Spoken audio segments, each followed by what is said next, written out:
Did you ever think you would make it? I feel I'm so close I could taste sweet victory. I know this life meant for me. Adam, what's your point?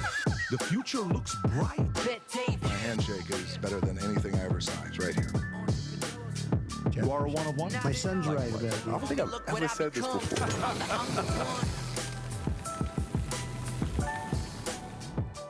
All right, I think it's fair to say tensions are very high. President Trump, before we even get started, I want to play this clip for you, Rob, if you're ready.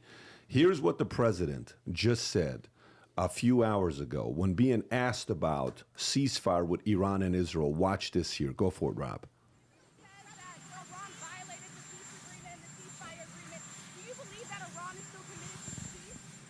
Yeah, I do. They violated it, but Israel violated it too. Are you questioning if Israel is committed? Israel, as soon as we made the deal, they came out and they dropped a load of bombs, the likes of which I've never seen before. The biggest load that we've seen. I'm not happy with Israel. You know, when I say, okay, now you have 12 hours, you don't go out in the first hour and just drop everything you have on them. So I'm not happy with them. I'm not happy with Iran either. But I'm really unhappy if Israel's going out this morning because of one rocket that didn't land, that was shot, perhaps by mistake, that didn't land. I didn't want the minute one. I just wanted 7 seconds. That's okay. He's going to get to it here in a minute. I just wanted that one clip at the end. We basically have two countries that have been fighting so long and so hard that they don't know what the fuck they're doing. Do you understand that? Oh, my God. Pause. Okay. Boom. So that's what's going on there. Okay. Tensions are extremely high to the point where, can we check when is the last time a president on a national scale dropped the F-bomb? If you chat GBT it right now, when is the last time a president dropped the F-bomb on TV? Not like he got caught doing it. I'm talking like he knew he was doing it. He knew this was going to get reported on, and he did say it flat out. I don't know if I've seen this many, many times. Maybe it's happened. Who knows? Maybe the last president dropped the F-bomb was Joe Biden in 2021 when a hot mic. No, not a hot mic. I'm not asking a hot mic. Oh, Richard Nixon was caught again. Not a hot mic. Tapes. I don't. I think he's the first one. He's the first to say it live on camera, knowing what's going on. Yep. First time since 1776 a president dropped the F-bomb, intentionally knowing what's going on. That should tell you where the tensions are right now around the world. We got a lot of things to cover, guys, here on the story. Of course, the Iran-Israel, bunch of clips to show with that, the B-2 flights, how it happened, what happened, the conversations, how they threw them off, the regime change tweet that came out from the president. Truth Social was down for an hour and a half after he put out the, what do you want to call it, Truth Social tweet, that there's a ceasefire. The website was down for an hour and a half because of the amount of traffic that was going to the website. That tells you how many people are trying to follow this to see if this is going to turn into anything bigger than it actually is. Iran launches missiles at U.S. military base in Qatar, but doing so, they warn them. They say, hey, we just want to let you know we're about to do this. But the Iranian leaders come out and they say, look, no matter what happens here, we are still seeking to enrich uranium. We are not slowing down. We are still seeking to enrich uranium as we're going through the process. So it's not like Iran is sitting there saying, okay, we're going to play friendly, we're not going to do anything. It's not like Israel is listening. Yesterday when the president put the ceasefire, responded back saying, who's going to listen to this? Did Ukraine and Russia listen to a ceasefire? You think Iran's going to listen? You think Israel's going to listen? They're not going to listen to this, but if it does happen, this is a Nobel Peace Prize. We'll talk about that. And then U.S. calls on China to prevent Iran from closing Strait of Hormuz and disrupting global oil flows. That's a problem for a lot of people, folks. Rubio said Iran closing the Strait of Hormuz would be massive escalation. Iranian government poised to shut Strait of Hormuz, closing off 20% of global oil and gas. This is the same exact reason why I was so vocal and concerned about what was going to happen with Panama Canal. That is a deal we needed to close because long term, no one's thinking about the Panama Canal right now because the real enemy of ours, the number one enemy of ours is not necessarily Iran or Russia or any of these guys. It's China, and China has control right now of Panama Canal. Long-term protection for us, for you to get your food, your supplies, the things that we need day to day to live our lives. We're going to need Panama Canal, but this Hormuz is, some say, important for other reasons that could lead into war. So that's a conversation we'll have as well. World's reaction to U.S. attacks on Iranian nuclear side. There's a mayoral race going on right now, Rob. I think it's in New York. It's today, if I'm not mistaken, right? It is today. We will cover that. Putin says U.S. strikes on Iran are pushing the world to very dangerous lines. U.S.'s Trump's big, beautiful bill gets slimmed down in Senate Wall Street Journal story. Adam's got some thoughts on that. U.S. Army appoints Palantir, Meta, OpenAI execs as lieutenant colonels. A little bit strange, but that's the direction I think they may be wanting to go. MAGA madman blames Tim Walz for his murderous rampage. Just that story itself doesn't make any sense on what's going on. Vinny's got some stuff he wants to say about that. Armenian Prime Minister Pashinyan meets Erdogan in Turkey on historical visit. I believe this is the first time that's ever happened. These are not two people that need to be getting along, and now they are getting along, at least having a meeting, which is a good start to have. The Iranian Reza Pahlavi comes out demanding Khomeini to pump the brakes and, hey, I'm willing to forgive you. And I want you to watch this for yourself and see if that sounds. I have an idea on what I think Iran needs to be looking at this moving forward if there's an opportunity for regime change, which is what 81% of Iranians would like to see happen in Iran. And I'll show you some of the data that will cover that as well. Two CNN executives both struggling network as anxiety soars over cost-cutting after spinoff. Meta tries to buy this company. You ready for this? Ilya Sutskever's $32 billion AI startup, but he wasn't willing to sell, but is now planning to hire its CEO, Meta. Tom's got a lot of thoughts on that. More than 1,000 Americans per day earn millionaire status in 2024.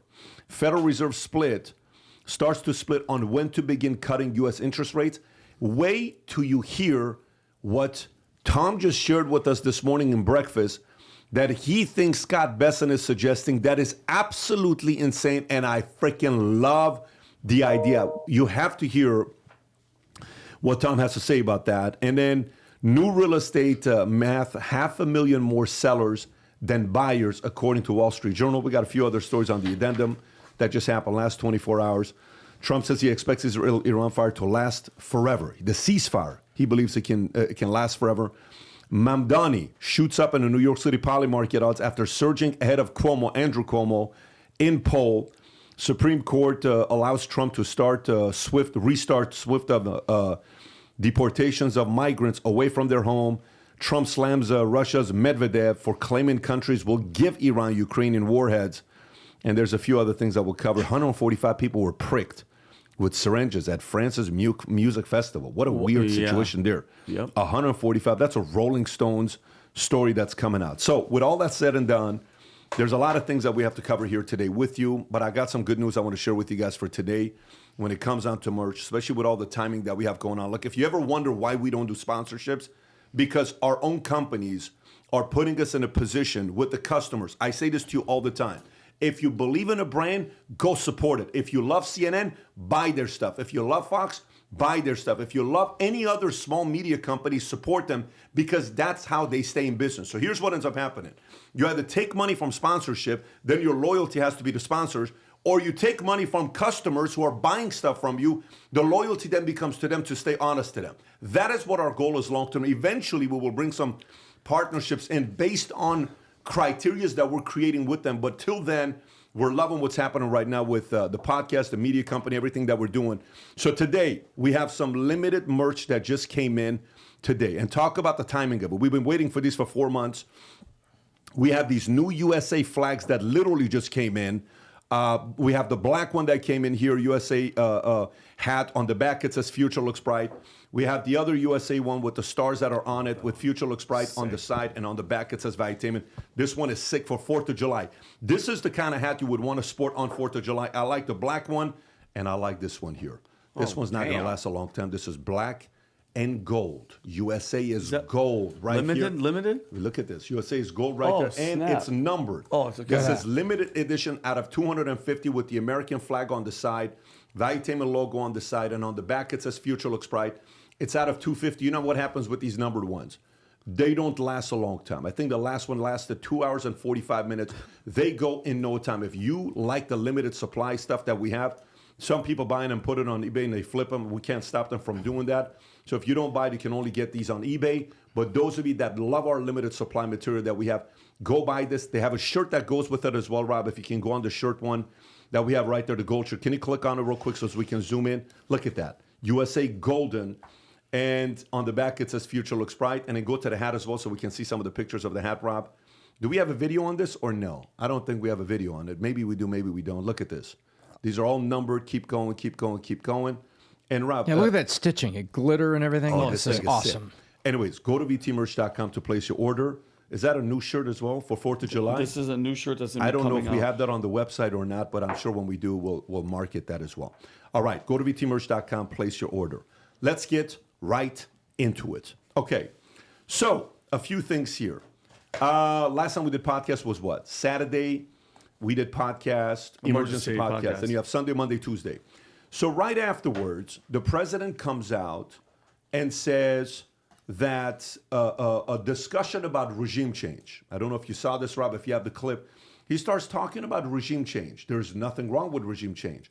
Trump floats Iran's regime change even as the true impact of U.S. strikes is far from clear.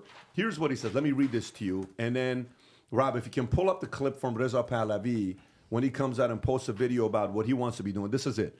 It's not politically correct to use the term regime change, but if the current Iranian regime is unable to make Iran great again, why wouldn't there be a regime change? MIGA, make Iran great again. It doesn't sound as good as MAGA. I'm willing to bet sometimes if you say it, YouTube may even flag and give you a strike because it sounds like a different word. So it's M as mom, I as India, GA, make Iran great again. While these talks were happening, so now everybody fears. Everyone's saying, oh my God, what's going to be happening? So on one end, Khomeini is sitting there saying, oh, you know, all of a sudden, if I'm older, if I don't know what to do, he puts out a tweet, Rob, if you can go to Twitter, if you don't mind. I know I directed you this way, but if you can go to Twitter, go to my Twitter account if you could. There's a tweet that he puts up. Go back one if you could, right there. So he tweets out and says, those who know the Iranian people, zoom in a little bit specifically on his tweet, zoom in a little bit on that one, yeah.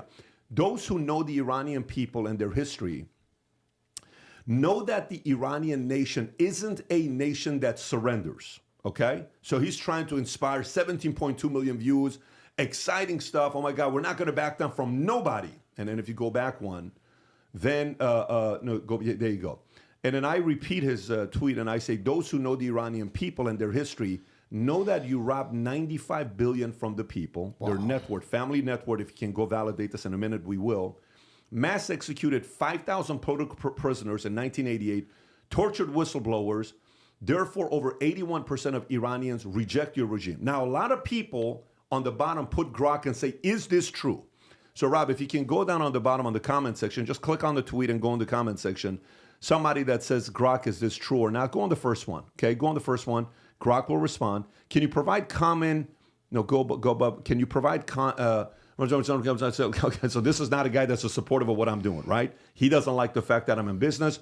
That indicates 81% of Iranians in Iran reject the regime. The 81% figure likely comes from a 2021 Gammon survey where 81% of 158,000 respondents in Iran rejected the Islamic Republic. Weird. Okay, when you're hearing that. So now, Rob, if you can go back, do me a favor. Copy paste. So that's that a yes. That's a yes. Copy paste. Okay. Can you go back to my tweet, Rob? No, the one that I put. Copy paste that and go and put that in ChatGPT if you could. Just go put that in ChatGPT. Is this true? Okay. And type in, is this true? Is this true? Okay. Put that in there. And let's see what it says here. Okay. Statement. Mass executions, 1988. True. After a fatwa by Ayatollah Khomeini in 1988, Iranian authorities executed between 2,800 to 5,000 political prisoners, mostly members of the leftist or opposition group, without due legal process. Okay, let's see if the $95 billion is correct. Can you go a little bit lower to see if the $95 billion? The $95 billion, Rob, the $95 billion figure is estimated total assets controlled by the Supreme Leader Network Satad, amassed by the family. While many view this misappropriation, this is an article by Reuters. Reuters that said this, and in ChatGPT says 81%. So while this is going on, Khomeini comes out and he says, well, we got to figure out a way for us to have a solution. So what does he do? He's already trying to name his successor. Rob, I don't know if you have that clip for the successor. It's on page 8. Iran's supreme leader reportedly names potential successors in the event that he dies. Is this the one, Rob? Yes, it's a news clip talking about some of the potential successors. Go for it. Play this clip. Leadership is swiftly making preparations for a wide range of outcomes This comes as US President Donald Trump announced that the country's military carried out attacks on 3 Iranian nuclear sites. Reports suggest Iran's Supreme Leader Ayatollah Ali Khamenei has instructed his nation's Assembly of Experts, the clerical body responsible for appointing. How long is this video, Rob? 2 minutes. Oh, stop it, Rob. We can pause it right there. One of the guys he is talking about is his own son. So if you can go online and type in Khamenei son successor, Khamenei son successor. If you type that, you'll see now they want to keep it within the family, nepotism, which, you know, it's nothing that they don't do in other countries. So I'm not going to sit there and say they're the only ones that are doing it. But he's talking about possibly his own son replacing him. Now, right there, Khamenei picks possible successor amid war. Son, he names 3 people. Zoom in a little bit. Son, Majidwan not among them. Go a little bit lower, Rob, if you could. One of the names that was coming up was Khomeini, Mojita, some clerical Islamic Revolution Guard Corps who were rumored to be. This is one of them. There's other articles that are saying he's wanting his son to replace him. Here's the reality of it. While this is going on, Reza Pahlavi comes out and puts out this video. If you have Reza Pahlavi's video, here's what he puts out. Because this is what 7% of Iranians would like to see him go back to Iran. Go ahead and play this clip, Rob. That I am establishing a formal channel for military, security, and police personnel to reach out directly to me, my team, and our expanding operation. This is a secure platform to efficiently manage the growing volume of inbound Which speech is this, Rob? This is where he calls for the Ayatollah to step down? And seeking to join our movement. For those patriotic members of our armed forces, the time is now to join the nation. If you do, I will make sure your service to Iran is not forgotten and is celebrated. This is not the one, Rob. There's another one where he just straight up gets up there and says, can we, if you are willing to step down now, there's I mean, you just have to go to his channel. Going after Khomeini, because you know what that's basically saying? What's that? Hey, I'm going to open up a channel. Anybody that wants to get away from Khomeini, any colonels, anybody in the military, whatever, I'm going to open up a channel. Come to me, which is kind of dangerous, because who knows who the hell is going to be coming over there to maybe even sabotage him? Which even that statement alone sounded like, you know. Sounded somebody like else wrote. It sounded very I thought robotic. Fox had a 45-second clip. It's a 45-second clip. I'll find it. Tom, you keep going. So your thoughts on this? I'm going to find this clip and send it to Rob. Go for it. Tom. Well, what I think is this is not definitive, right? You're coming out and saying, I think it's time for you to step down. I think it's time for you to step down. It's like my dad saying, I think it's time for you to clean your room. It's weak. It should be a full-throated response, and it says, you have outlasted Rob, I'm going to send it to you. Your evil. You've been able to be here this long. You should be out of here. The people of Iran need a leader, and that leader is me, and I'm going to do A, B, C. It's like make America great again. They said, what do you mean make America great again? I'm going to have jobs down here. Inflation comes down, jobs come back, economic prosperity goes up. It was very fast. Where is he? You know what I mean, Pat? Normally leaders that like Trump that came back have like 1, 2, 3 or 1, 2. This is what we're going to do. Here's what he said. And he kind of meanders a little bit on me. Here's what he said. I just want you to watch this. And the main thing when you see something like this is, does Khamenei take this seriously? Do Iranians take this seriously? Does the world take this seriously? Go ahead and play this clip, Rob. So today, I have a direct message for Ali Khamenei. Step down, and if you do, you will receive a fair trial and due process of law, which is more than you have ever given any Iranian. Okay. Can I get? Yeah. I don't. Me coming from an up pat. Oh, my mic just went. I don't believe. We hear you. You understand? Yeah. I don't believe. Like, first of all, if you're speaking to somebody like that, I just directly say like you've planned it. He doesn't look like he even prepared, and I don't believe that threat. I don't believe it. Yeah. So when you hear that, you see that, Adam. What are your thoughts when you're seeing what's going on right now with Iran?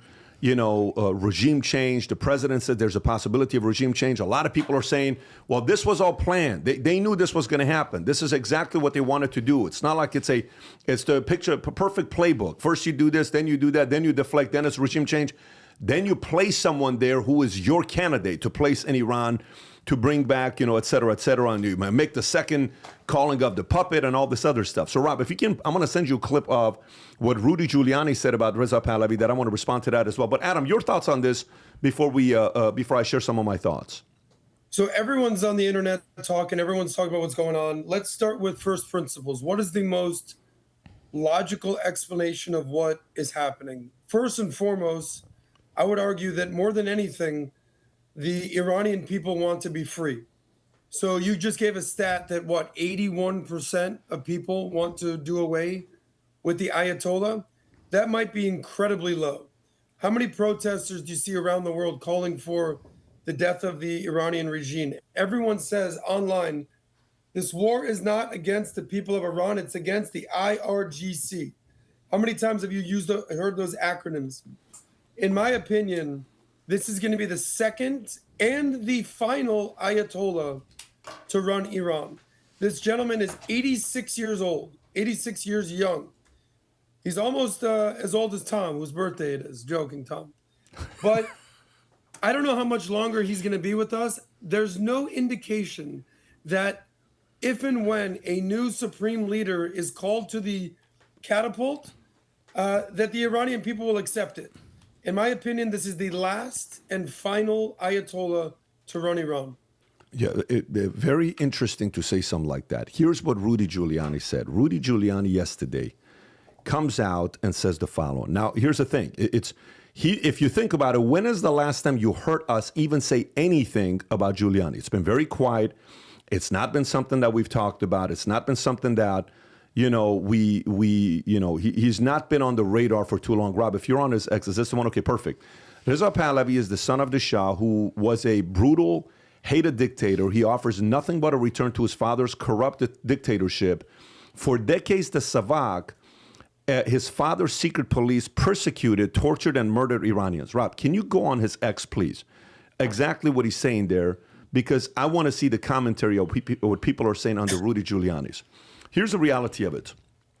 People sit there on the left, right, and center are critical of Reza Pahlavi's father, of what he did. And you just go to the comment section right there, Rob. I'd like to see what some of the people are saying to this tweet here. And yet, despite all that, was still infinitely better than the current regime. True, keep going lower.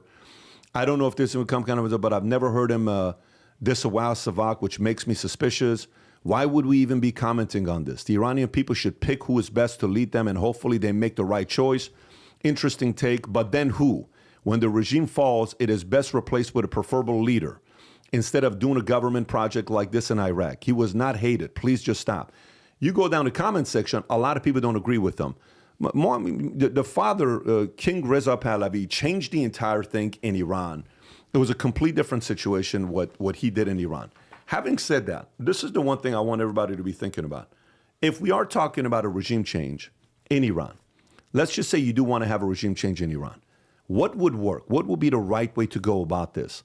I could come out with a 20-point plan on what we could do to change Iran in a heartbeat. Wouldn't be a challenge. I think the way to look at it, and if the Iranian people are watching this, is the following. Reza Pahlavi, the son of Mohammad Reza Pahlavi, is a kind man, is a nice man, is a smart man. He could be a historian because he knows the history very well. He speaks English, he speaks Farsi fluently, French fluently. He can do an interview in French and fluently have a conversation with anybody that wants to talk to him in French. He has that element in place. However, what the biggest challenge, I'm getting hit up left and right from Iranian influentials around the world, and this is what they're asking me. Pat, this is another opportunity. Isn't this great? It looks like he's going to come back and he's going to do this and he's going to do that. Here's the biggest problem that Iranians have, and you're not going to like me saying this to you, and I'm talking straight to all the Iranian people around the world, that love and support Reza Pahlavi as much as I love him and his family and what they did for Iran. This is not a number one person. He's not. It's the same thing I said about DeSantis. DeSantis is very good for his state. He's a phenomenal governor. We proudly live in Florida, but he's not a Trump. There's Trump, then there's DeSantis. DeSantis later on could develop into something like that, but we need a Trump. Reza Pahlavi has had 46 years to do something for Iran to go back to being free. Hasn't happened. 46 years. Every 5 to 10 years, Iranians have had a chance to topple the current regime. Hasn't happened. Every 5 to 10 years, you've had an opportunity. Hasn't happened. You can't teach tough leadership. If it was all about knowing the history, having the right last name, if it was all about speaking different languages, every day new professor would be the leader of some kind of a country. That's not how this works. Tough leadership requires for somebody, when you look at the camera and you deliver a message, for somebody to believe them. People believe Reagan. People believe when Putin speaks. People believe when Trump speaks. People believe when certain leaders speak. You believe them when they speak. There's a certain level of conviction that you want to do. Your eyes don't lie. The way Iran ought to look at this moving forward is in the following way. Iran needs to cut everything up and be a startup. Look at it as a startup. Bring in new founding fathers who help write a new constitution that Iran is built on. That's what the mindset needs to be. And those individuals, I think he needs to be one of the founding fathers of the new movement of Iran. That could be a Benjamin Rush. If you know the history of Iran, history of U.S. founding fathers, Benjamin Rush, a lot of people would say, was the man when it came down to becoming one of the founding fathers. The man was brilliant. He knew the history. He had such a strong background. He played a role. He may have been the smartest guy in the room. A lot of people could have said. Never became a president. But you go ask the founding fathers what role he played. He played a very important role. Who became the president? George Washington became a president. What other founding father ended up becoming president? Tom, if I'm not mistaken, the first three were all founding fathers, right? Correct. Thomas Jefferson's number 3. I think Adams is 2. Washington is 1, right? And you start going, you're like, okay, there's that history there. If Iran's going to go through this, you need brains for economy. You need brains for military. You need brains for history. You need brains for law. You need brains on how to write a constitution. You need brains for how to put certain law and order in place where things change. You need brains on how to fix the educational system in Iran that you have. You need all of those things to go out there. We need somebody at the top as a leader to make it happen. I know the Iranian people don't want to hear this, and they keep saying things like this. They'll say the following, Vinny. They'll say stuff like, what's the alternative? What's the alternative? Go find them. Wake them up. Bring somebody from Iran. Wake them up. Bring someone that you support. Whatever the values and principles are. Maybe it's somebody, when Khomeini was living in France, they went and brought Khomeini from France to Iran. Khomeini wasn't living in Iran. Khomeini was in France for 15 years. They brought him back and they said, we think you're the guy that needs to be the leader here, but there needs to be somebody that can close the deal. Let me explain what I mean by closing the deal. President Trump, 2024. How many people you think could have handled what they did to him in 2023? E. Jean Carroll, your property is now worth $50 million. It's an $18 million property, Mar-a-Lago, that was sold for $20 million like 60 years ago. Give or take, whatever the timeline is. That he had to go through that. Every day he's at court. They're embarrassing him.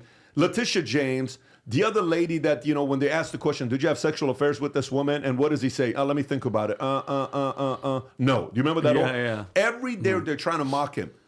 Who do you think could have closed the deal outside of him? Who else? You think Reza Pahlavi is going to be able to close the deal? Like close the deal.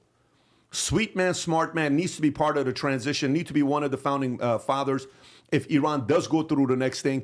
But if he is who he claims he is, he needs to be in a room with 50 other strong influencers to be able to make this happen collectively. That needs to take place. Some of the people that have connections to many different countries, many different industries, that leadership, that needs to happen. If it doesn't happen, every 10 years, you're going to be like, oh, we're making a comeback. Oh, we're making a comeback. Oh, he's 84 years old. It's too late. Now what? Now Khomeinis and Khameneis have all these decades of being able to control Iran into whatever it is today. But to me, the biggest thing Iran needs right now is a closer. I'm not convinced he's a closer to close the deal. Stop being so romantic about your candidates.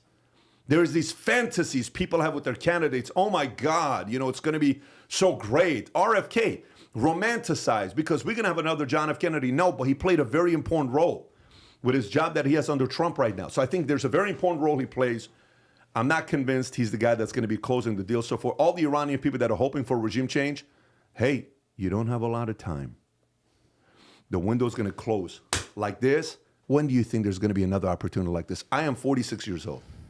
I've been outside of Iran since 1989. That's how many years? 36 years. Mm-hmm. This is the closest Iran's ever gotten since 1989 for regime change. Let me say this again, Iranian people. Since 1989, when we left Germany, when we left Iran, went to Germany at a refugee camp, and we came here November 20, 1990, from that day till today, there's never been a time more closer than today for Iranian people who want a regime change. They want the Ruhollah Khomeini and others to leave. You've never, ever been closer than you are today. What you do with it is truly on you. I would love for the people to choose somebody, like you're hearing all this stuff, but the reality of it is you need a closer. Someone that's going to close a deal. I'm not convinced RP is a closer. Tom, thoughts?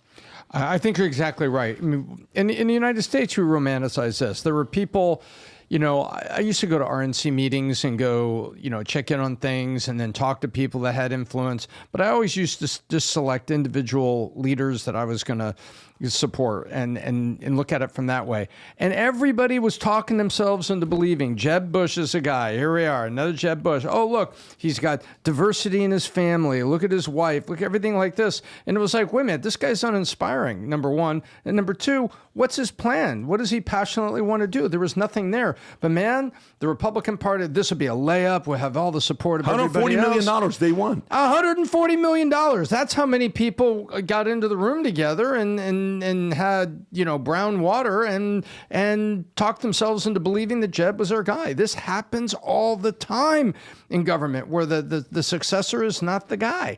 And I just think right now he's trying to force it a little bit. He doesn't feel like he's at the microphone with his own passion and desire. It feels like he's under a kind of obligation and duty. And if you're just there under obligation and duty, that is not what it's going to take in the middle of what's going on the world stage. You've got an opportunity.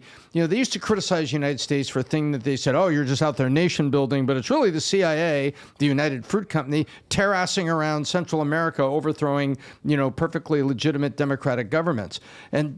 But there was other people that talked about nation building. Nation building was about enabling. Nation building was supporting. Nation building was there. This is an opportunity for Iran to come back in a democratic way. Not that there's not warts there, not that there's not things going on there. This is an opportunity for Iran to come back. And just Can I say something? Yeah, go ahead, go for it. Tom, you said something yesterday that was very important. You ever seen the movie Alexander the Great with Angelina? Is Angelina Jolie in that movie? Who's the mother? Colin Farrell's in it? Colin Farrell, but who's the mother of Angelina Jolie? Who's the mother of Angelina Jolie in that movie, Alexander Robb? Who is it? Yeah, Angelina Jolie was the mother of Alexander the Great. That was right. So there is this fantasy with a son to outdo, like, you know, father. Yeah. But in this case, Angelina Jolie, the mother, Olympias, you know, had a falling out with Alexander's father, right? There was a big falling out there. So she wanted her son to do what? To outdo the father. Because now she's like, I've divorced your father. I have nothing to do with him. Yes. The best revenge would be you with my blood on my side of the family to outdo him. That's right. Mothers want their sons to do very well. And there's an element of mothers that if the father and the son had a feud that I don't believe in, you get your act together, get serious.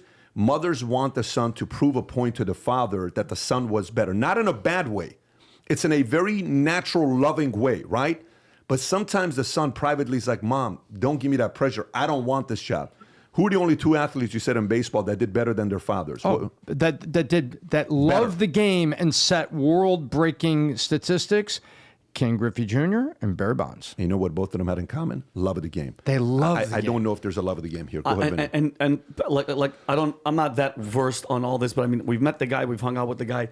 With something like this, as a leader, you cannot be on the fence. You have to not only want to do it, Pat, it's a must do it. And I just don't feel that vibe because, and you mentioned something about time-wise. How long do you think the United States and Israel is going to give them? Because if you think about it, Khomeini could easily, with Mossad and us and our intelligence, he could have been dead a while ago. When Trump made that post where he's like, hey, we know where you are and we could take you out. Well, now, they're giving the Iranian people grace to figure this out, but the clock is ticking. I just don't think, Vincent Oshana's opinion, that's not the guy. But the Iranian people, they got to step up because, Adam, what you guys say, 81% of the people are pro the regime change, but 20% doesn't. That's of 92 million. That's almost 20 million. That's 18.4 million people are still like, no, this guy, this Khomeini guy is who we who we want. But it has to happen. Like, they got to step up. So while this is going on, the president comes out and says he's brokered a deal of ceasefire. Rob, if you can go to the tweet. So he puts out a tweet saying, we have brokered a ceasefire. Congratulations to everyone. It has been fully agreed by and between Iran and Israel, and there will be a complete and total ceasefire in approximately 6 hours from now when Israel and Iran have wound down and completed their in progress final missions for 12 hours, at which point the war will be considered ended. Officially, Iran will start the ceasefire, and upon the 12th hour, Israel will start the ceasefire, and upon the 24th hour, an official end to the 12-day war will be saluted by the world, during which ceasefire the other side, he writes some wrong tweets, by the way, remain peaceful and respectful, on the assumption that everything works as it should, which it will. I would like to congratulate both countries, Iran and Israel, on having the stamina, courage, and intelligence to end what should be called the 12-day war. This is a war that would have gone on 4 years and destroyed the entire Middle East, but it didn't and never will. God bless it. Never will. What is it? And never will. Never will. God bless Israel. I don't think there's a period. Oh, there is. There's exclamation. Yeah. God bless Israel. God bless Iran. God bless the Middle East. And God bless the United States of America. And God bless the world. Rob, can you go to my Twitter account? So I retweet this, and this is what I put up there. I put up right at the top of it, I say, which side actually believes the other side will honor the ceasefire? Did Ukraine or Russia ever stick to theirs? Nope. If both Iran and Israel fully honor this deal, Donald Trump deserves a Nobel Peace Prize. But the key word is what? If. So that's that. Then all of a sudden, what do we hear? Bombing from both sides. Okay? Then what happens? Rob, if you go up, this is President's most recent tweet with the video that comes out.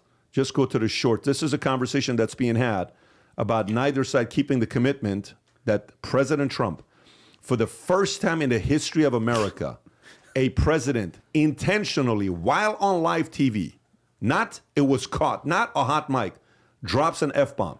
It happened today. Imagine how pissed off a president has to be to drop an F-bomb, but that's exactly what the president did today. Go for it, Rob. That have been fighting so long and so hard that they don't know what the fuck they're doing. Do you understand that? Think about that. Adam, your thoughts on this? So you're looking at a president who just had a massive win when he tuned out all the noise and focused on the signal and did what needed to be done to eliminate the nuclear threat. You're also looking at a president who's basically saying, I need more wins. And he's been talking about eliminating the war with Russia and Ukraine. He's been talking about ending the war between Israel and Hamas.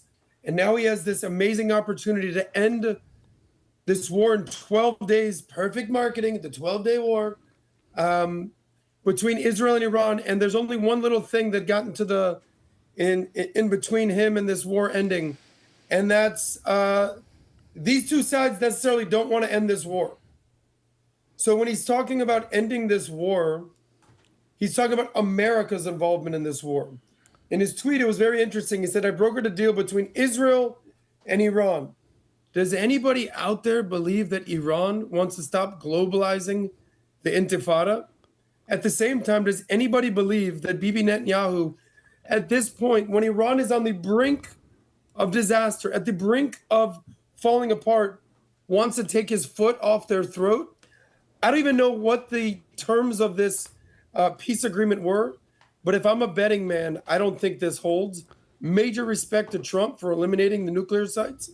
I just don't know if this peace agreement is going to last 12 more hours. Well, Pat, can I say one thing, though? For Trump to go out there on the White House lawn before 8 a.m. and say that these two, Iran and Israel, don't know what the F they're doing, like he's trying to make that peace. He's trying to make it stop. And the analogy is Iran and Israel, after he's talked about this, he tweeted it, are like two kids where you say, all right, guys, as of noon, lunchtime, no more fighting, okay? But at 11:59, you both start punching each other in the face as much as you can because you know you have a little window. It's childish, okay? It's childish. When you have a freaking deal, both of them need to stop. Both people need to stop. Israel's at fault and Iran's at fault, especially when the guy is trying to end it. When he's trying to end it. So they're both at fault. And I mean, you make a good point. They both obviously want to keep it going. That's what, dude, one bombs one, the other one fights back. But there are reports as well, by the way. I looked it up. Like, there's actually no real public evidence that the U.S. actually did the damage, Tom, on the bomb. And how much money was all the operation and all the bombs that were dropped? Well, they say it was $2 billion of transport and bombs, something like that. $2 billion? Yeah, and there was satellite image, Rob, of days before because we warned them, we gave them a heads up, a bunch of trucks and a bunch of convoys showing up, doing whatever, grabbing whatever, and then leaving, and that these buster bunkers didn't even actually hit what they were supposed to hit. So that's another. Can I add one more thing, and then Pat, I want to ask you a question.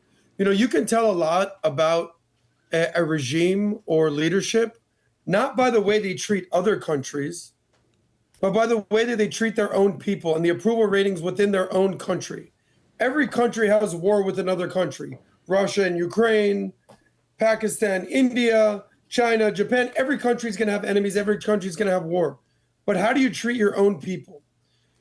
I would argue that the Israeli people, I've never been so happy with Bibi Netanyahu than the day that he took out these nuclear threats from Iran, especially when America got involved. Now, Bibi Netanyahu, don't forget this, Israel is the only democracy in the Middle East. His approval ratings, which you can actually track, are somewhere in the 30 to 40%. In the last week, they've skyrocketed like a missile out of Gaza into the 70, 80%. That's how excited the people of Israel are with what Netanyahu is doing.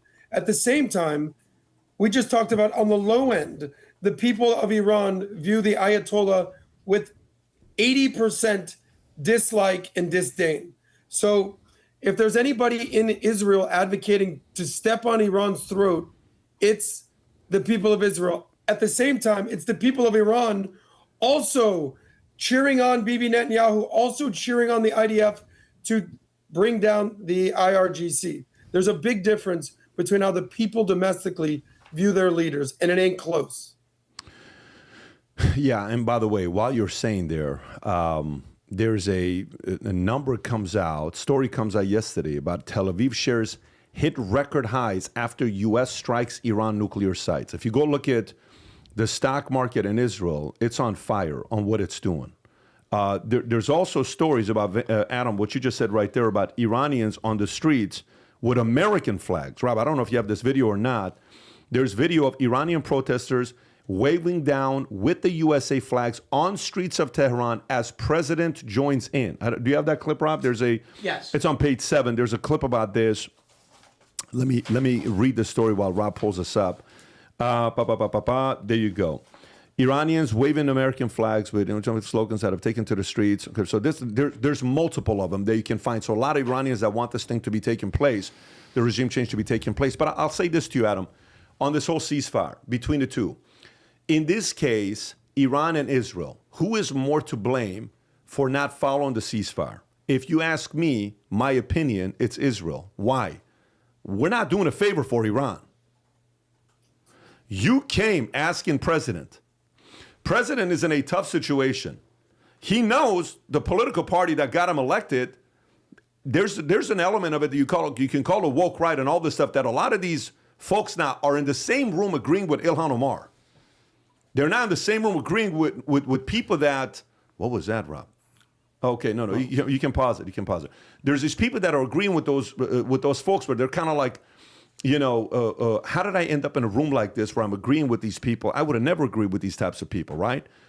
But in this case, with all the pressures being, Netanyahu makes the call because he knows he can't get the job done. And they know if they want to do anything with those 3 nuclear sites, you need U.S.'s help. The president agrees to do it knowing there's going to be a lot of backlash, but he focuses on signal and says, okay, Israel, you're a bigger ally to us than Iran. Then they do it, and then you do this, and you don't listen to the ceasefire?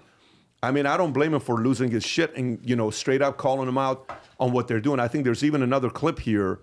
Who's he calling this out in this video, Rob? This is... I believe he's calling out CNN in this clip. Yeah, this is a different clip on the same exact setting when he's having that interview where he drops the F-bomb.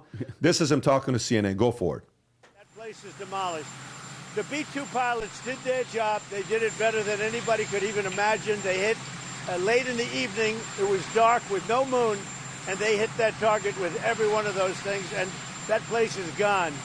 But when I see CNN all night long, they're trying to say, well, maybe it wasn't really as demolished as we thought. It was demolished. You take a look at the pinpricks, and you see that place is gone. And I will say, I think CNN ought to apologize to the pilots of the B-2s. I think that MSDNC ought to apologize. I think these guys really, these networks and these cable networks are real losers. You really are. You're real losers. You're gutless losers. I say that to CNN because I watch it. I have no choice. I got to watch that garbage. It's all garbage. It's all fake news. But I think CNN is a gutless group of people. And the people that run it, nobody even knows it's been sold so many times. But the people that run it ought to be ashamed. MSDNC, a guy named Brian Roberts, he heads it. He's a disgrace. He's a weak, pathetic disgrace. He was on fire today. Well, he's sick of it because Tired. to him, here's the part that he's in, okay? There are people right now that see this as an opportunity to... Guy asked me a question this morning, okay? He booked a call. We're having a 15-minute call together on Manect. I don't know when it is, but he books a call. And I've been having the weirdest Manects. By the way, for those of you guys that know what's going on with Manect, we're doing our annual contest on Manect, where we're going to dinner at Casa D'Angelo. It's a contest that started from June 1st that goes till July 31st. And there's different categories for content. I'm going to tell you what this phone call is and what this conversation was about. You have to really hear about it. Because I think everybody watching this, you have to hear this. So this is the contest we ran to go. You come down to Florida. We take you out to Casa D'Angelo. Afterwards, we go. We have dinner together, conversations. I'm going to be there. Tom's going to be there. Vinny's going to be there. Adam's going to be there. And then we go afterwards to the cigar lounge and we stay till midnight talking about ideas, future, politics. It's the best podcast. It's the best because we all sit there and just talk to each other. It's such a great experience when we do this. Phenomenal experience when we do this. And if you want to find out more about the contest, put the link below, Rob, in the comment section as well in the description. You go to Manect.com, then go to the top and type in Leaders Bulletin. The video's there.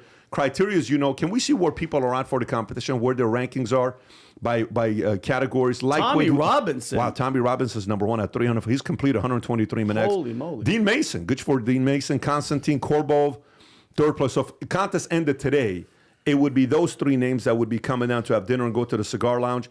Patricia would be placed, and it's Mary, Scott Woolley, Giancarlo. Got a shout out today. Hello, Giancarlo. Anna Kasparian, 8th place, Scott Storch, James O'Keefe.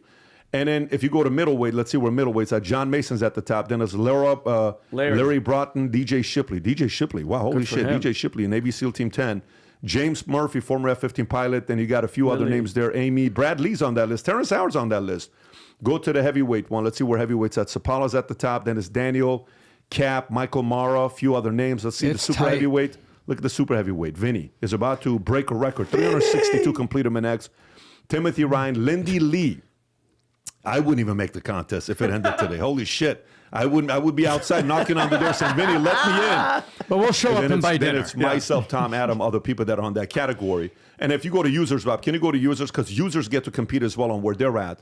Look at for new, we got Zach. Can't see it from there, Rob. The last Zach name. Abraham.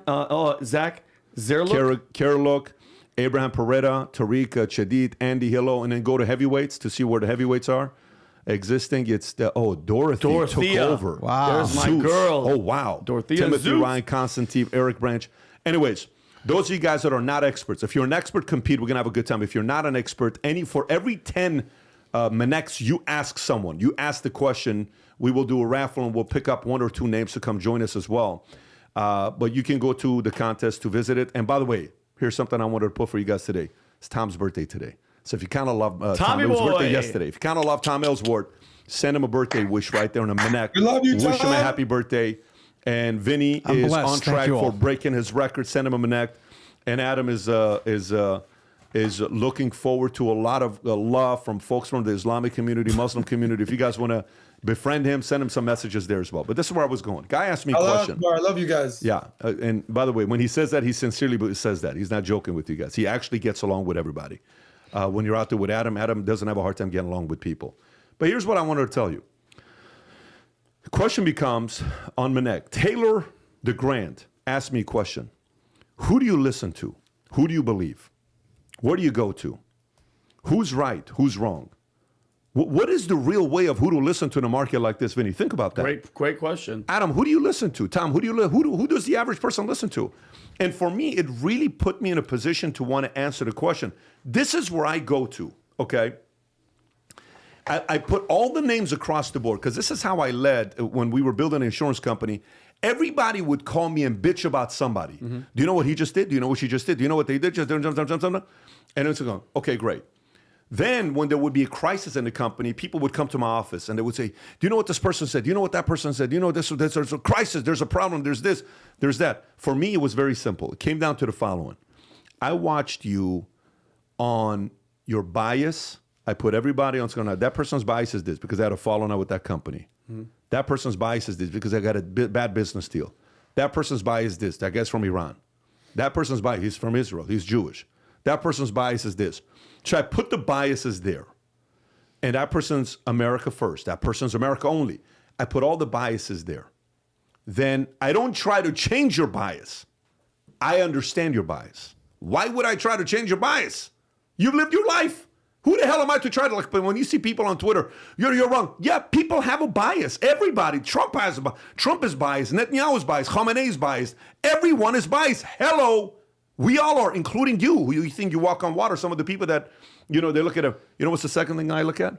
Track record of being able to reason different issues and being fair.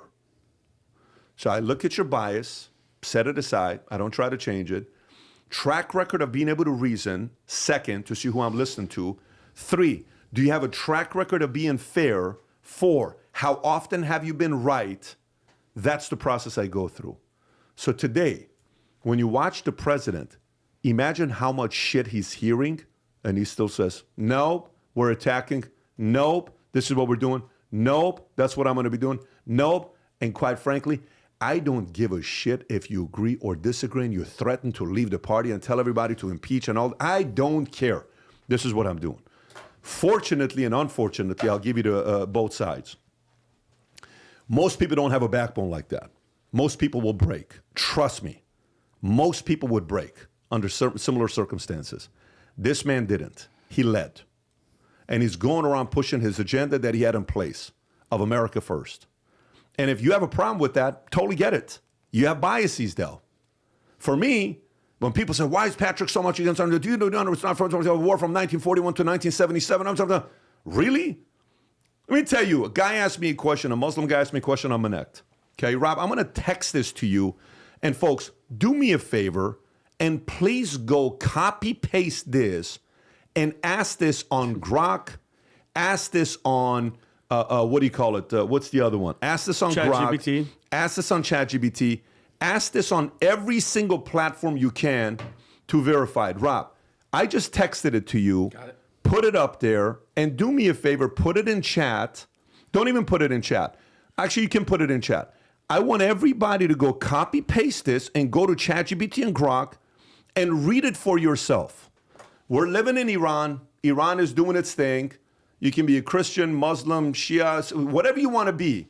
Communist, do whatever you want to be. My mother's family were communists. They were happily living in Iran. And they were going on. They were communists. 2-day party. Was in Iran. Okay? All of these things that was taking place. And then all of a sudden, a man named Khomeini comes back to Iran. And things change. Now, whatever religion you are, when you type in on ChatGPT or Google or Grok, who are the top 5, 10 most influential figures in the Islamic religion? You will always find one name in that community that's one of the top 10 most influential. His name is Khomeini, okay? Khomeini comes and takes over. A lot of people mess up, even yesterday I'm talking to my wife, what's the difference between Khomeini and Khamenei? One letter. One is Khamenei, the other one is Khomeini. It's like Johnson and Jensen, okay? Why would you do Johnson Jensen? It's Khomeini, okay? And it's very easy name to pronounce, right? Khomeini. Like when you pronounce it, you have a sore throat afterwards. That's what happens to many of us Iranians. That's why our throat is stronger than many of the average Americans. So watch this here. Top influential leaders, Islamist. What do you see on number 3? Khomeini. Led the 1979 Iranian Revolution, established the first modern Islamic theocracy. Here's a book that he wrote in the 60s. You wonder why so many family people who have kids, who have a hard time, who want that structure to change. I sent this copy paste to Rob. Rob, can I read the question to everybody that I sent to you? Go to ChatGPT. This is the question. I want everybody that's watching this, go fact check this. Did Ayatollah Ruhollah Khomeini write a religious legal manual in the 1960s called the Tahrir al-Wasila, often offered to in the West as the Little Green Book? Did he say in that book, a man can marry a girl younger than 9 years old? However, he is not permitted to have vaginal intercourse with her until she reaches 9, but other sexual pleasures, such as touching with lust, embracing, and placing the penis between the thighs are not forbidden. You go put that in there and verify that. Look what it says. Yes, Ayatollah Khomeini did write a religious book, this. And what's in it? It is a manual of Islamic covering topics from personal conduct, rituals, and politics, etc., etc. Go a little bit lower to see the controversial quote.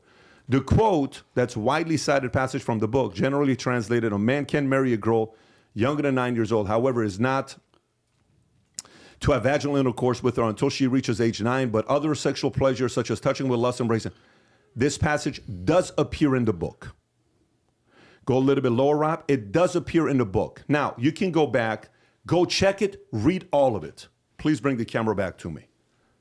So for some of you that say, you are a puppet of this, you are a puppet of that, you are a Mossad Zionist, all this stuff that people make the claims that they do. No. I am against a man marrying a girl under the age of 9. I am against talking about it's okay to have vaginal intercourse with a kid at 9 years old. I'm against that. And by the way, something tells me you are as well. Something tells me you are as well that's watching this. So for someone to say, well, that's not, I just told you he is one of the top 5, 10 most influential people in the world in Iran. You say something like that? Do you not think the average person that's not even religious, what percentage of people do you know, Vinny, that are not even religious? They're just trying to live a good life. So forget about it for a second. I don't believe in God, let's just say. I had a problem with God. Imagine one of the faces of that religion just wrote that in a book. Why would you read that book? What would you say? Would you go like, all right, like meditations? Oh, interesting. So I can marry somebody under the age of 9. Put the penis under the thighs. All right, very normal. Let me go to the next chapter. That's weird. No matter what you believe in. You know who else says this is weird? Parents, fathers, mothers, siblings. I read this to my sons yesterday. They're like, what is he talking about? My sister just turned 9. Exactly. Do you realize why the average Iranian is sitting there saying, I just want this religion out of the freaking picture? And I said, but that's not everybody. Doesn't need to be everybody. Most Muslims I've met, I'm good with, but I've met some extremists, let me tell you, in Iran, in Germany, here in the military, I met them many, many different places. The reason why a lot of people want that to change is because Khamenei follows Khomeini's guidelines. And Khomeini was more influential than Khamenei. This is why a lot of Iranians want that to change.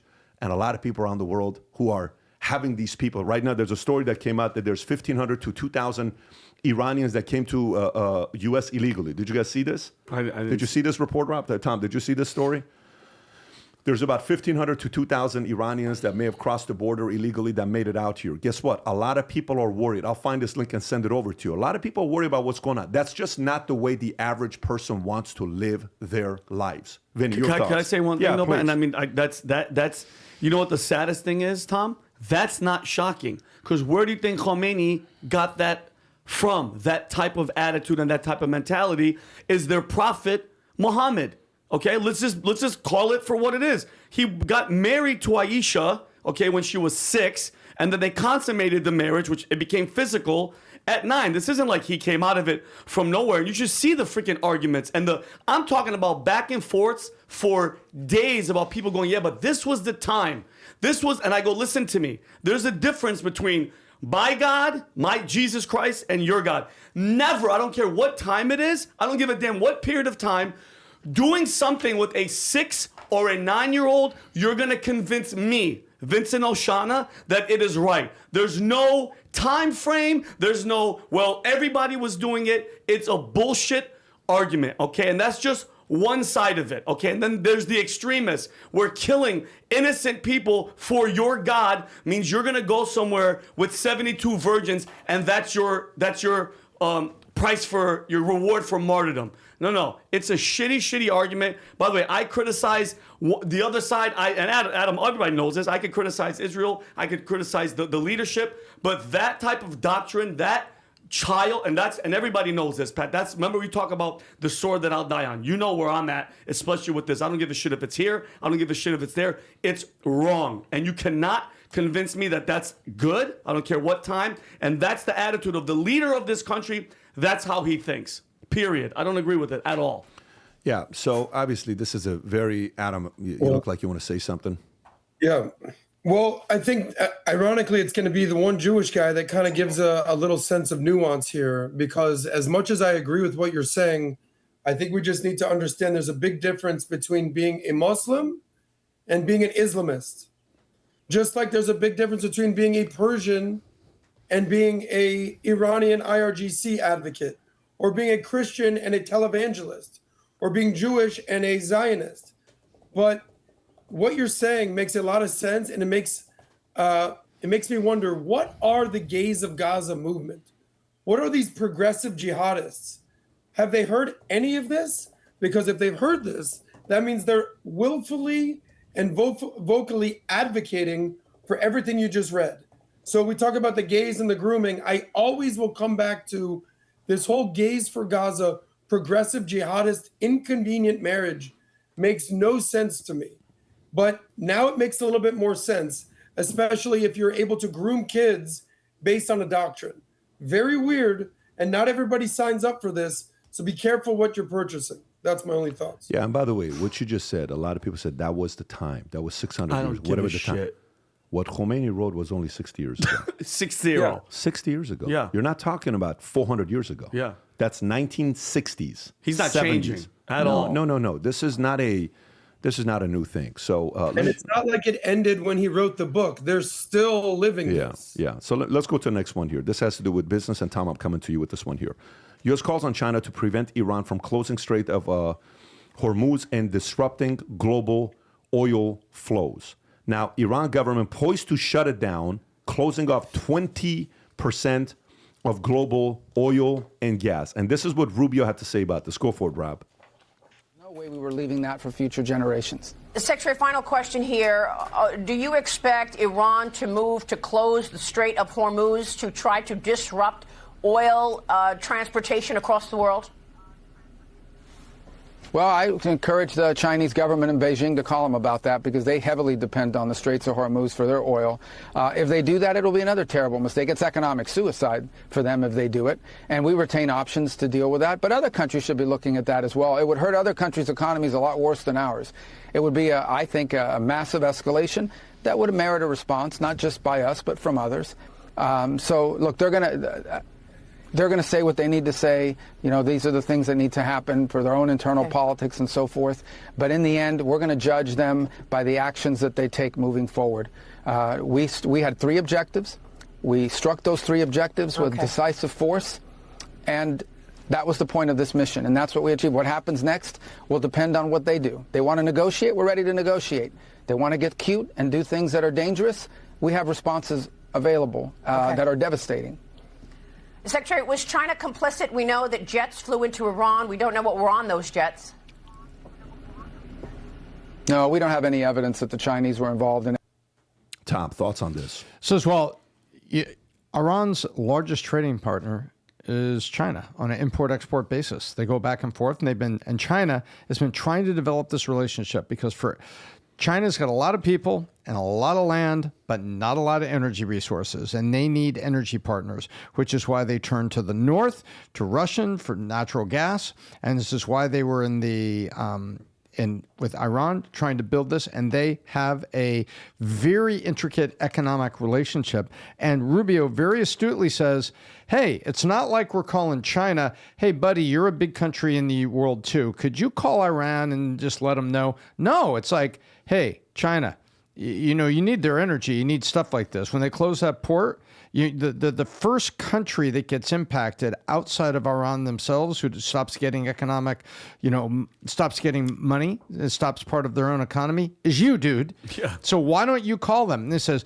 you're calling me while you're negotiating with me and you're kicking me in the balls and you're trying to get us to do this deal, a trade deal. Hey, dude, what we talk with you is what we talk with you about. I'm saying it's in your best interest to call Iran and tell them not to close the straits here because you need the oil too.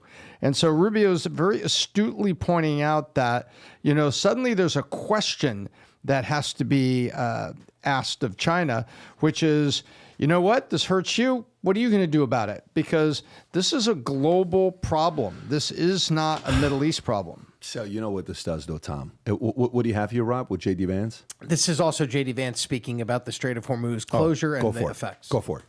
Iran disrupts shipping in the Strait of Hormuz, which of course handles about a quarter of the world's oil trade. Would that be a red line for the United States, Mr. Vice President?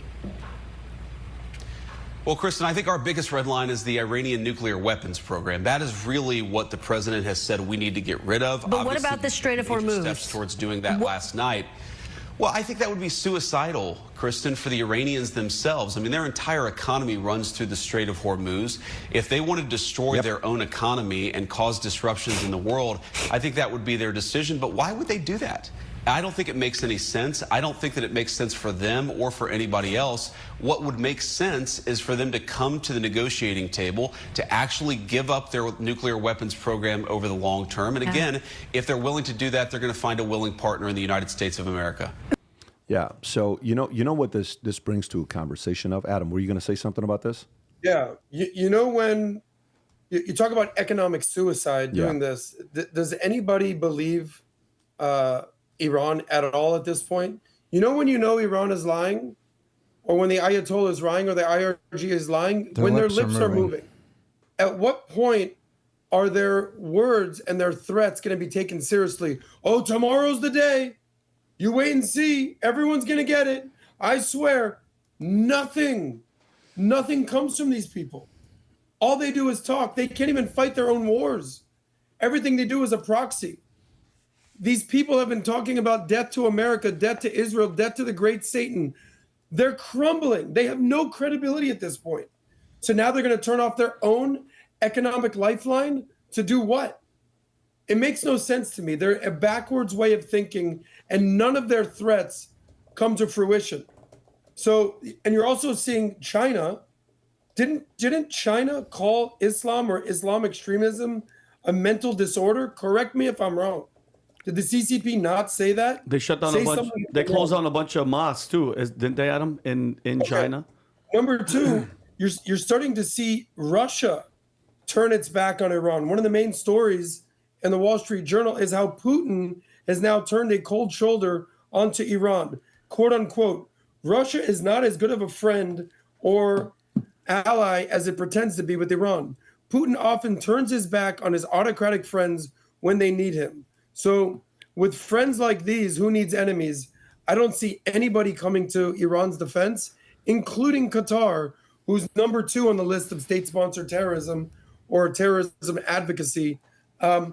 Iran does nothing but make threats. Even when they bombed the military site in Qatar, they gave them a heads up only to save face. They're basically like, look, I know you kicked the living crap out of me, but I at least got to show some resolve and some strength.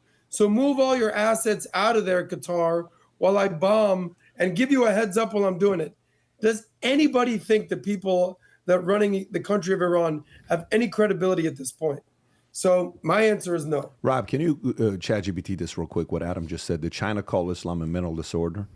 I want to make sure we address that because we've heard it on many different stories that we have read about it. But I just want to fact check this here because that's a big statement. Zoom in a little bit if you could, Rob. Let's see what it says. I'm looking at some. I'm sorry. The check in China related statements. 2019 sickness, I'm sure. What kind and of also research Google is if they have crazy? re-education camps. I've not seen a research like that is coming up. That's very weird what ChatGPT is doing. Maybe you just offended ChatGPT. Yeah. Rob, today you may want to be careful when you drive home to see because it's not happy with you. But it's no secret what's going on with the Uyghurs in China. Yeah, That's not a secret. However, they're all in re-education camps, curing them from Islam. So, okay, here we go. Yes, the Chinese government has in fact portrayed Islam, especially amongst Uyghurs in Xinjiang, not merely as a religion, but as a form of mental illness or ideological disease that requires treatment or cure. The Chinese really said that. According to Al Jazeera, Beijing has described Islam as a mental illness that needs to be cured with its re-education camp aimed at Uyghur Muslims. The Atlantic reports that Chinese authorities liken their camps to hospitals, treating religions, extremism as a psychological condition to be remedied. Detailed summary in New York Magazine Intelligencer explains that Islam was officially framed by Chinese officials as infectious ideological illness cleansed from their brain. Additional human rights. Wow. Pretty. And just to add to that, and this is the biggest backer of Iran. Correct me if I'm wrong. The CCP is the biggest funder of the IRGC and the Ayatollah. And Adam, I just circle that square for me. How when they call your entire religion doctrine a mental disorder, yet you're following their lead, make that make sense to me. And Adam, I had to fact check myself because I said that China destroyed mosques. Yes, the Chinese government has destroyed or repurposed hundreds of mosques, especially in Xinjiang, where the majority of the Uyghur Muslim population lives. In 2019, The Guardian and Bellingcat revealed that over 30% of mosques in Xinjiang were damaged or destroyed. And they're saying why? It's because Chinese campaign of religious and cultural suppression particularly targeted Muslims under the guise of counterterrorism and anti-extremism. So that's what China's doing. By the way, you know what this China makes, has no state religion. So yeah, I mean, you know what this makes me think about. Here's what it makes me think about. I watch everyone's argument and I try to see how deep the argument can go, because this is how arguments and ideas work. You first pitch an idea or you make an argument. And if you're very convincing, what does the other side do? Maybe they believe you because of how convincing you deliver your message. Conviction. Conviction is needed. So you're like, okay, you're a good salesperson. I got it. But then you watch somebody push you back on your idea, and then that person make an argument. I was like, okay, let's see what you're going to say now. And then you make an argument. I'm like, oh, that was actually pretty good. And then all of a sudden, boom, your argument starts breaking and breaking and breaking and breaking. The argument of American only versus America first. Kind of what we're talking about yesterday, right? Yep. America only versus America first. Do you know why that argument eventually loses, the America only? If you're America only, you can't get involved in Strait of Hormuz. You have to try to generate that on your own. Because now if there's a war there, you're like, no, we're America only, we're not going to get involved. You kind of have to, because your people are relying on you to make good decisions to get the oil that we need, whatever if you're America only, if you don't have, like for me, I think we have 800 military bases around the world. That's a lot that we have. Now, if you don't do it, the enemy will do it. If the enemy does it and the enemy gets more influence, then when it comes down to having leverage and time to do the things you want to do, then all of a sudden what happens? You don't have any control. If you're America only, the people that say America only, there's an element of them that they're solopreneurs, Tom. You know what I mean by solopreneur? Totally. You talk to a solopreneur, like in PHP, I had insurance agents that were just producers. And they couldn't stand building an agency. You know why? Because what does building an agency require you to be able to do? Focus, work, determination, follow the playbook. Stayed with the program. What is the most annoying thing about building an agency? Having to lose people and recruit people at the same time. Simplify, Tom. What is the most annoying thing about getting married and having kids? What's the most annoying thing about building a company? What is the most annoying thing about building a team? What is the most annoying thing about playing football where you're dealing with 52 players versus being a tennis player? You're dealing with people and relationships. That's not turnkey. Number one, human beings are annoying.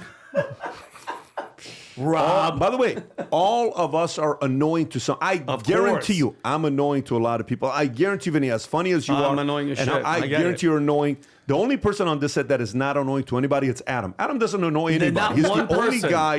He's the most non-annoying person I've met. So, but you know what it is? It's hard being perfect, PBD. I get it. Yeah. Listen, none of us, most of us don't walk on water. But you're getting used to it. Yeah. But you know, the whole thing about America only versus America first, a solopreneur is sick and tired of managing employees. because it's hard. It sucks. A solopreneur that they try to run a business like, Bill Maher, $15 million raised to, so we're going to build a podcast agency. Then they do it. Oh, I hate this shit. Why? Drama. My producer doesn't work. Where are the notes? How come you don't have this? Why don't they do it better? They do this and they do that. Shut the whole thing down. This thing sucks. I don't want to work with anybody. No shit. It's hard. So that's why it's like podcaster only, solopreneur. I'm just going to do myself. It's not possible for you to have a America only mindset. Like, what's the best story about the America only argument? Check this out. One of the most important business meetings in the last 100 years in America. This has probably got to be in the top 10 meetings in the last 100 years. And Tom, let me see if you're going to see where I'm going with this. You ready? Who are two of the most influential founders in the history of business the last 50 years? Gates and Jobs. Be on my list. Gates and Jobs. Do you know who was more competitive between the two? Some will say Jobs. Gates was pretty competitive. But do you know what ends up happening? One day, Apple is about to go out of business. And Steve Jobs holds a meeting. And if you've never seen this, it's so powerful. Rob, if you can find it, it's awesome to watch. Jobs gets up on stage. Who is Apple only? Of course. He hates Microsoft passionately. Yeah. He gets up on stage and he says, for the longest time, at Apple, we thought in order for Apple to win, Microsoft must lose. And he says, but the reality of it is, that's not the right way of thinking.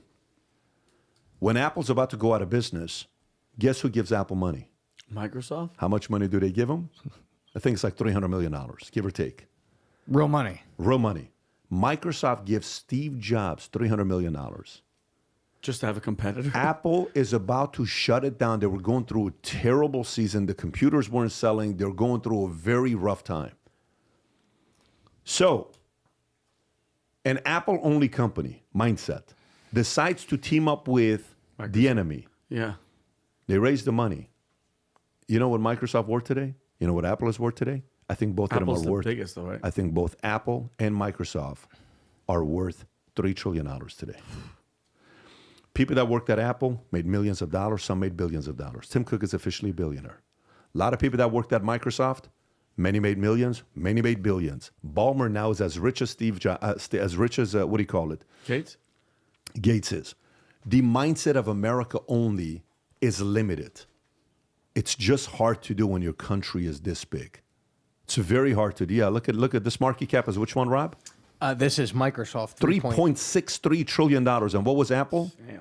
$3 trillion. $3 trillion. The idea of being able to work together, they brought $6.5 trillion of money to American people around the world. That's why American only is limited on the argument. It hits a wall eventually. If that concept doesn't work in marriage, if that concept, we're going to do it ourselves. We don't need anybody's help. Dude, then you're not going to have date nights. You need a babysitter. No, we don't need nobody's help. You do. No, we're going to do this company by ourselves. You need to hire people. Yeah. Can't do it all by yourself. So every time you see like Strait of Hormuz, all this, we need to negotiate that.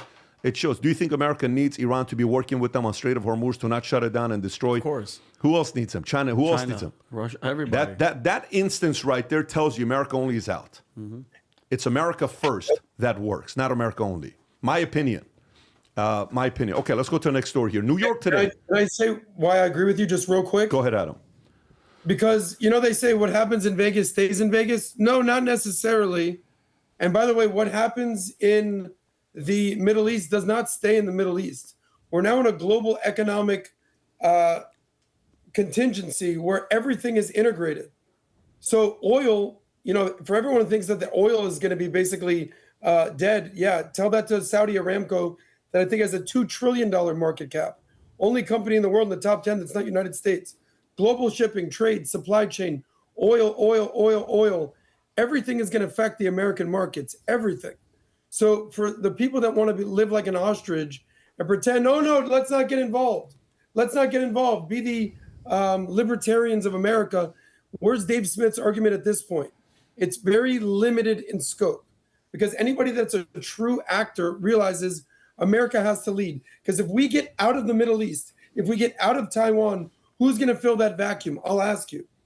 Russia's going to step in. China's going to step in, and all these bad actors are going to fill that vacuum.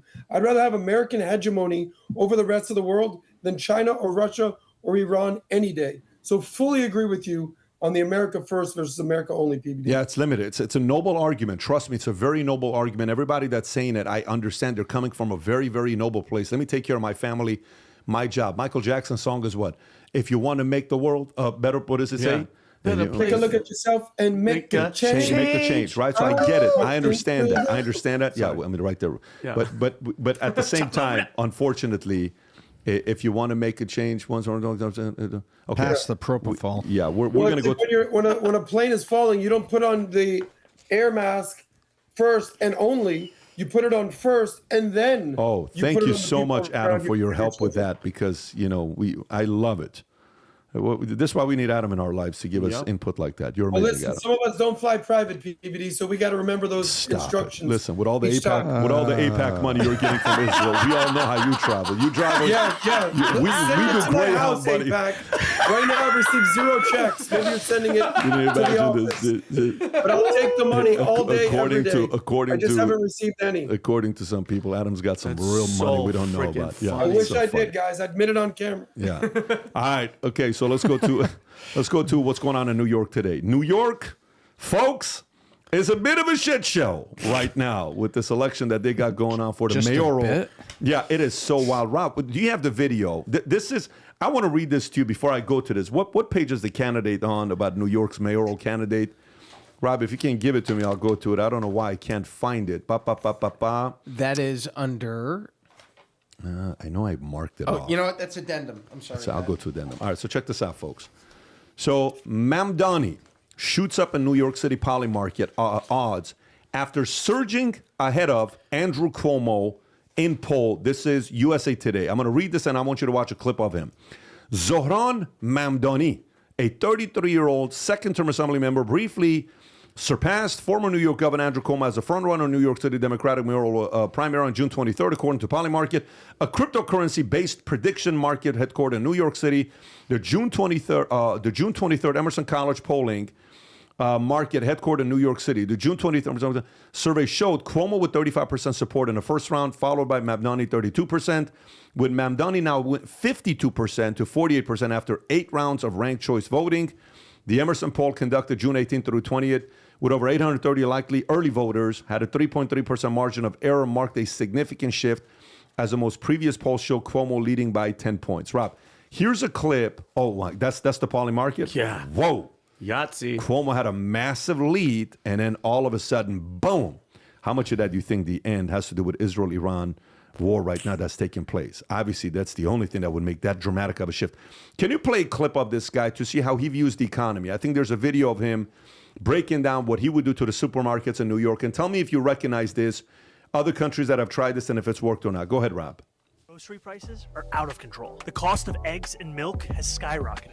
Some stores are even using dynamic pricing, jacking up the cost over the course of a day depending on what they can get away with. It doesn't need to be this way. I'm Zohran Mamdani, and as mayor, I will create a network of city-owned grocery stores. It's like a public option for produce.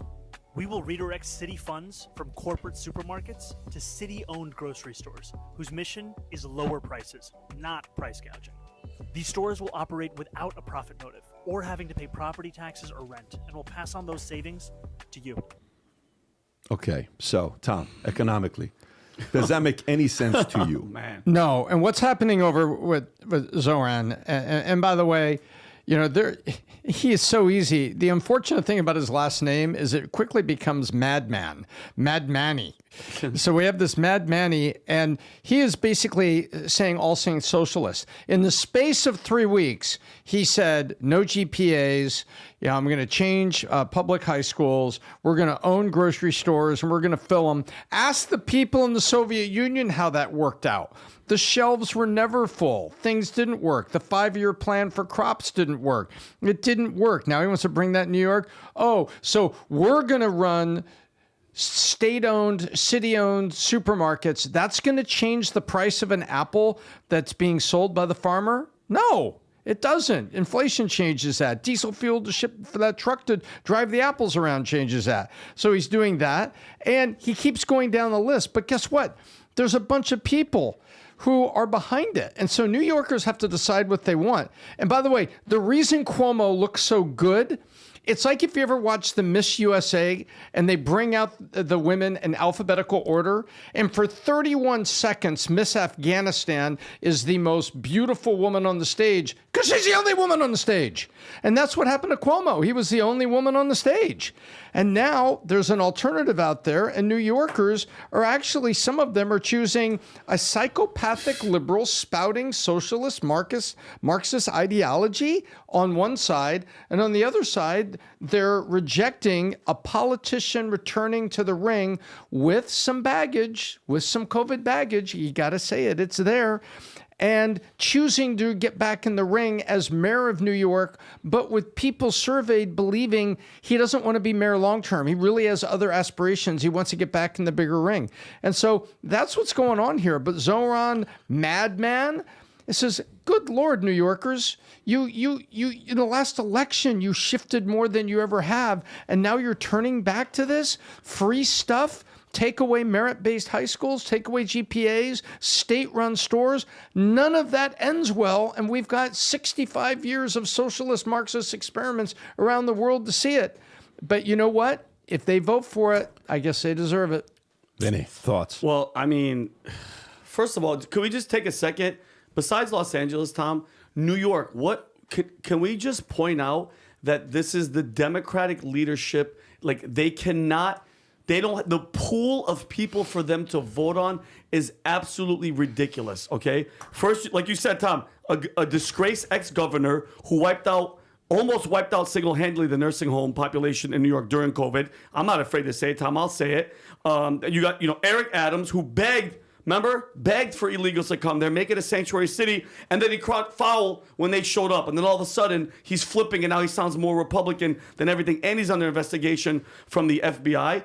So New York, just from the jump, is good. You make a good point about they usually don't have a lot of choices. They have it's usually like a scale. It goes from guano to fertilizer to manure to horse shit, all of it wrapped in bullshit. Yeah, exactly. And ladies and gentlemen, the Democrat primary. Yeah. But here's my question, Tom. I don't want to laugh about it. When are they going to wake up? When are you going to get it? And like, this guy's a radical Marxist. Okay, he has Islamic supremacist background. All right, and imagine telling the families of 9/11, 24 years later, that this guy, this jihadi-backed freaking Marxist, is going to get. It looks like he's going to get elected. And there's a guy named Trevor Loudon. He's an expert on Marxist and terrorist groups. He said that Mamdani is a Marxist member of the Democratic Socialists of America, DSA. He's a 12er Shia Muslim, which, Adam, you'll love this, same sect as Iran's ruling regime right now, and you know what they're about. His father supports Hamas and called Israelis Nazis. And Tom, you'll know this. The last time New York City had a Marxist mayor from the DSA, do you know who it was?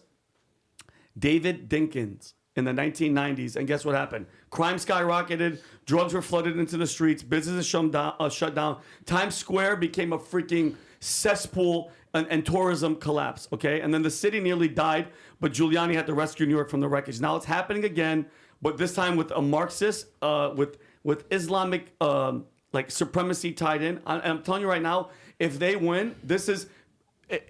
Just look at London, look at Europe, look at France, and just to see what's going to happen, okay? Crime is going to explode, terror is going to become normalized, and the city's going to turn into a third world zone. You'll see it. And their tax base is already changing right before their eyes as wealthy people and businesses move out of the city proper, meaning the 5 boroughs. By the way, keep this in mind. AOC totally supports him. This is him out there in the streets. Watch this one here, folks. This is him. Go for it. Very friendly. Volume.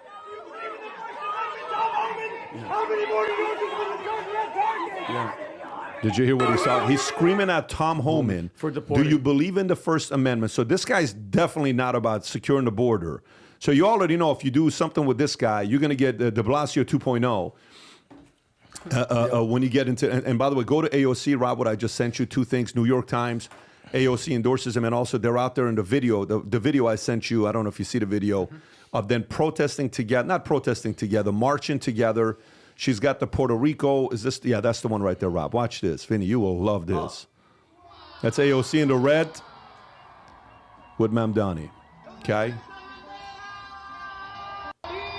Oh, my God. Yeah. So, I mean, they're doing their part, too. They're doing their part, but New York City's got to step up and do something about this. Adam, do you have any thoughts on this? Yeah, well, let me look on the bright side. You know, you always say this, elections have consequences. So New York City, get ready for the consequences. You know, I will give this guy credit. Authenticity matters. I believe he stands for what he says. You know, when someone tells you who they are, believe them. He tells you, I'm a democratic socialist. I am a pro-Palestine, anti-Israel democratic socialist. I'm with the squad. I'm with Bernie. I'm with AOC. This is who I am. I co-founded the Justice for Palestine. Why are we surprised by any of this? You know, this is eerily reminiscent, these odds on the poly market, of exactly what happened in Canada just a few months ago. Pierre Poilievre was 90% likely to win. A couple weeks before the election, Mark Carney surges in the polls, Justin Trudeau's out, and now Canada is run by another leftist. So New York, your time to shine is either over or it's just starting. So one of the interviews that you did recently, PBD, that I've watched, not once, not twice, 3 times, is Tommy Robinson. He's warned us. It's coming for you. It's probably too late for what's happened in London. It's probably too late for what's happened in Paris. It's probably too late for what's happened in cities all around Europe. New York, you're about to have potentially a democratic, socialist, progressive, jihadist mayor. This is a far throw from what Rudy Giuliani was when he cleaned up the streets of New York. Best of luck. It's not good, Pat. And Pat, can I just really fast? Yeah, of course. Because AOC and all them are talking shit. What's her name? Jasmine Crockett, everything, because they're trying to impeach Trump for what he's doing, especially in the Middle East with what happened. Because just to really fast, just to FYI for everybody out there that's talking shit about Trump, about the bombings, guess how many bombs Barack Obama dropped in his last year of his presidency? Want to take a wild guess? 26,172. He dropped almost 12,200 on Syria, 12,000 in Iraq, almost 500 in Libya, Yemen, Somalia, and Pakistan. So for everybody out there that's talking shit about Trump, agree or disagree, for them to be out there, and Trump just tweeted at AOC, I'm not going to read it, Pat. It's long as hell. I just sent it to Rob. I'll just give you the beginning of it, Robbie. He says, and you guys will love it, stupid AOC, Alexandria Cortez, one of the dumbest people in Congress, is now calling for my impeachment, despite the fact that crooked and corrupt Democrats have already done that twice before. It's just like, it's such a, what is it? When you select like what you want to be arguing about, Tom, but the other side's been doing it forever. Yeah, the Democrat. Actually, it comes out of the '60s, but it's like accuse the incumbent opponent of doing exactly what you are already doing. Yeah, exactly, and they've been doing it for freaking how long? Get ready for prices in Miami and in Florida to start surging, because I feel like a lot of millionaires and billionaires and job creators, people who are not a fan of not only his ideology, but just straight up socialism, are going to get the hell out of there, just like they left during it's COVID. funny you're saying this. It's like wave 2.0. Yeah, if you go to DeSantis' tweet, he's just saying what DeSantis said 2 days ago. If you go to DeSantis' tweet, you'll see what DeSantis said.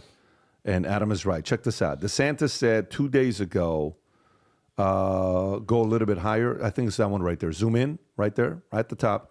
Just when you thought Palm Beach real estate couldn't go any higher. You know what he's saying. By the way, look how many people retweeted that and liked that post. Go a little bit lower. It's one of his most, 3.2 million right there, 1,400 comment. There's son. Okay, so nothing's going to be changing with New York. Guess what I'm doing? I'm moving to Florida. Damn right. This is another, however many years you got to deal with. You know, they say the canary in the coal mine. You've heard that term? Yeah. This might be it for America. But last thing, but I'm going to tell you guys, these two are not in the same league. Not at all. They're not in the same league. Andrew Cuomo knows how to govern. Yep. And he's being a mayor. He had a massive, catastrophic mistake. Don't make any, ifs and bones. He made a massive mistake. but they're not in the same league. And one hour ago, Cuomo was leading him by 14 points in the survey. 1 hour ago? Yeah, 1 hour ago. Yeah, so we'll see what's going to happen here.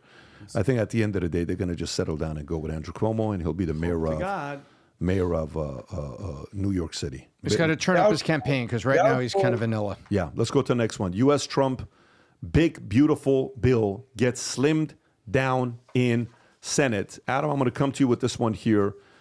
President Trump's tax and spending mega bill, described as a big, beautiful bill, is being scaled back in the Senate after Senate parliamentarian Elizabeth McDowell ruled several provisions eligible in the budget reconciliation process, which requires measures to be primarily budgeted related to a simple majority vote.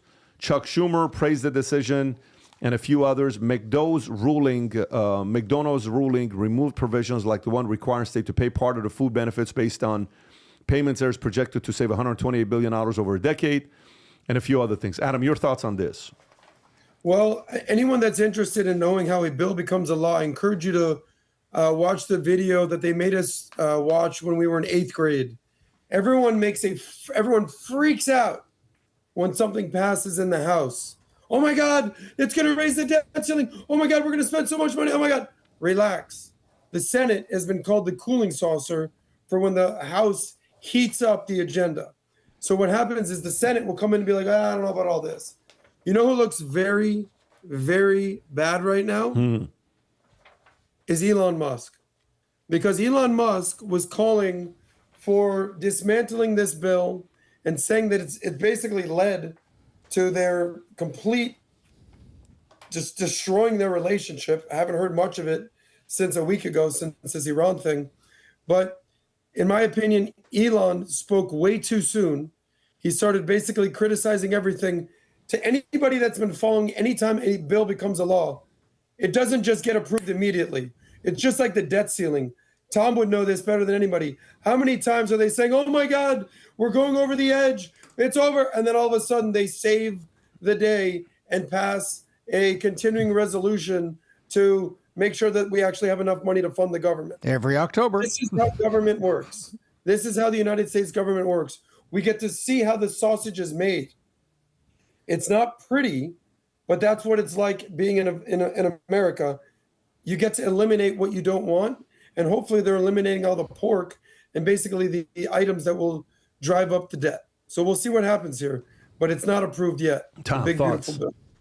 So whenever things go to the Senate, that's where the real big things happen. Why is that? Because senators have longer terms in office and much bigger, more expensive campaigns and much bigger interests. They say companies elect congressmen, representatives, industries elect senators.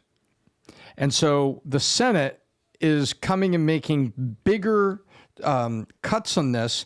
And you look at what's going on in there, what they talked about, and that they want to eliminate. And they want to, so you got to post bonds for injunctions against the government, and proposals defund the Consumer Financial Protection Bureau and merge the Public Company Accounting Oversight Board in the Securities Exchange Commission. Those were refinements that were coming out of Congress. And now the Senate is looking at, well, not so fast. Let's not, because I got everybody in the energy sector who doesn't want to see you suddenly have a consolidation of regulatory authority. You see how that works, Pat? So you got everybody behind Senator Blowhard, and saying, hey, man, you better take this out of this bill, man, because we don't want this. Who doesn't want it? Well, I'm standing here representing Exxon and Chevron. I know who the hell you are. I know you represent the entire petroleum industry. But that's what's going on right now, is the big, beautiful bill. Some of the more restrictive things get restricted because industries use their power over, say, 5 congressmen, which is 5% of the total votes that you need to get something of the Senate, but 10% of the votes to get it passed. So if you and I were the energy sector, Pat, remember, we only have to get to 5 congressmen to have 10% of what we need on the 51% passage. What's the chances that Elon read the entire bill?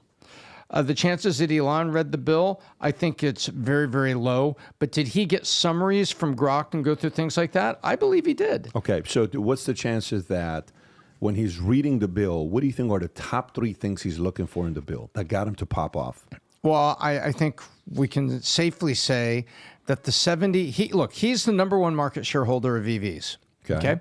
So when $7,500 credit for anyone buying a new EV in the industry, he can say that benefits the whole, EV industry. And I think that got him to pop off. He was also very upset about NASA funding, and what he wanted was a hard integration of SpaceX and the Dragon capsule that went up and ultimately offered to save the astronauts who were stuck in the space station. So I think there was NASA, and I also think there were things for the EV industry, like that $7,500 credit that he says, oh, that's not only about Tesla. Give me a break. You're 70% of the charging stations and you're 44% of the market share. Of course that one benefits you more than anybody else, and you can sound noble and say, well, it's about EVs everywhere. But I think those kind of things is what really got him going. Yeah, makes sense. So to me, I think the main things he's looking at is stuff that he's going to be connected with financially. Tesla, but I think EV is going to be at the top, right? And when you see something that's going to all of a sudden trigger your business suddenly, you go zero to nuclear the way that he did, and it's over with. And if you notice a couple things that we talked about on Saturday, the emergency meeting of who is in the inner circle. If this is the inner circle of Trump, and let's just say 5 people are in here, this is 20 people, this is 50 people. Where is Elon at right now? Oh, he's on the outside. Oh yeah, he's outside the third ring. He's outside. He's out there. I think so as well. And by the way, there's a part of me that thinks he's also happy, and he's done, and he's doing what Larry Ellison is doing, to not want to have as much to do with politics because he really went off last year, 2024, going in all in, fully, driving, doing all the stuff that he did, and then all of a sudden notice what happened with business issues, results, headaches. It's like, because I'm out of it. I don't know if I want to mess with it anymore. All right, let's go into the next one. We'll see, by the way. We don't know yet. We'll see if he's not going to, maybe he's going to make a comeback, and we don't know anything about what's going on here with him. Next story I want to get into, and Tom, I'm coming to you here. Very, very interesting, folks. This is worth you listening to, especially if you want to buy a house, sell a house, whatever you're going through. Story comes out that says more than 1,000, that says new real estate math, 500,000 more sellers than buyers, Wall Street Journal. While that story's out there, the other story, Financial Times, says Federal Reserve starts to split on when to begin cutting U.S. interest rates. What do they mean by this? I can't wait for Tom to tell you guys what Scott Bessent's idea is here. Okay, so let me read this to you. Christopher Waller, no relation to Christopher Walken. Federal governor, potential successor to Federal Reserve System Chair Jay Powell, advocated for a rate cut as early as next month, stating in a CNBC interview, we've been on pause for 6 months, thinking they're going to be a big tariff shock to inflation. We haven't seen it. We should be basing policy on the data. This contrasts with Fed's unanimous decision Wednesday to maintain rates at 4.25 to 4.5. Despite President Trump pushing to cut rates to 3.5 points, Trump criticized Powell on Truth Social Friday, saying, I don't know why the board doesn't override this total and complete moron. Maybe, just maybe, I have to change my mind about firing him, but regardless, his term ends shortly. Powell, whose term ends in May 2026, acknowledged Wednesday there was a pretty healthy diversity of views on the committee, but noted with uncertainty as elevated as it is, no one holds these rate paths with a lot of conviction. Tom, what idea does Bessent have that you want to share with the rest of us? The Fed likes to say that it's neutral, right? They always like to say, well, we're neutral. We're not political, right? They say that all the time. Yeah. But, ladies and gentlemen, it's election season at the Fed. Christopher Waller is a potential successor to Federal Reserve Chairman Jay Powell. So who is in charge of selecting the candidate? Trump. So guess what? It is 10 months to a new Fed chair. We are coming up on 10 months. So isn't it interesting that Christopher Waller doesn't slam Mr. Powell, but he certainly says, I'm on the dot chart, and I think maybe it's time to cut. Remember, European Central Bank right now, it's 2.1 to 2.4. That's where the European Central Bank is, and we're still at 4. So we're 2 percentage points above the European Central Bank. Well, check this out. Why would Christopher Waller be saying something like this? Well, there's also other things going on.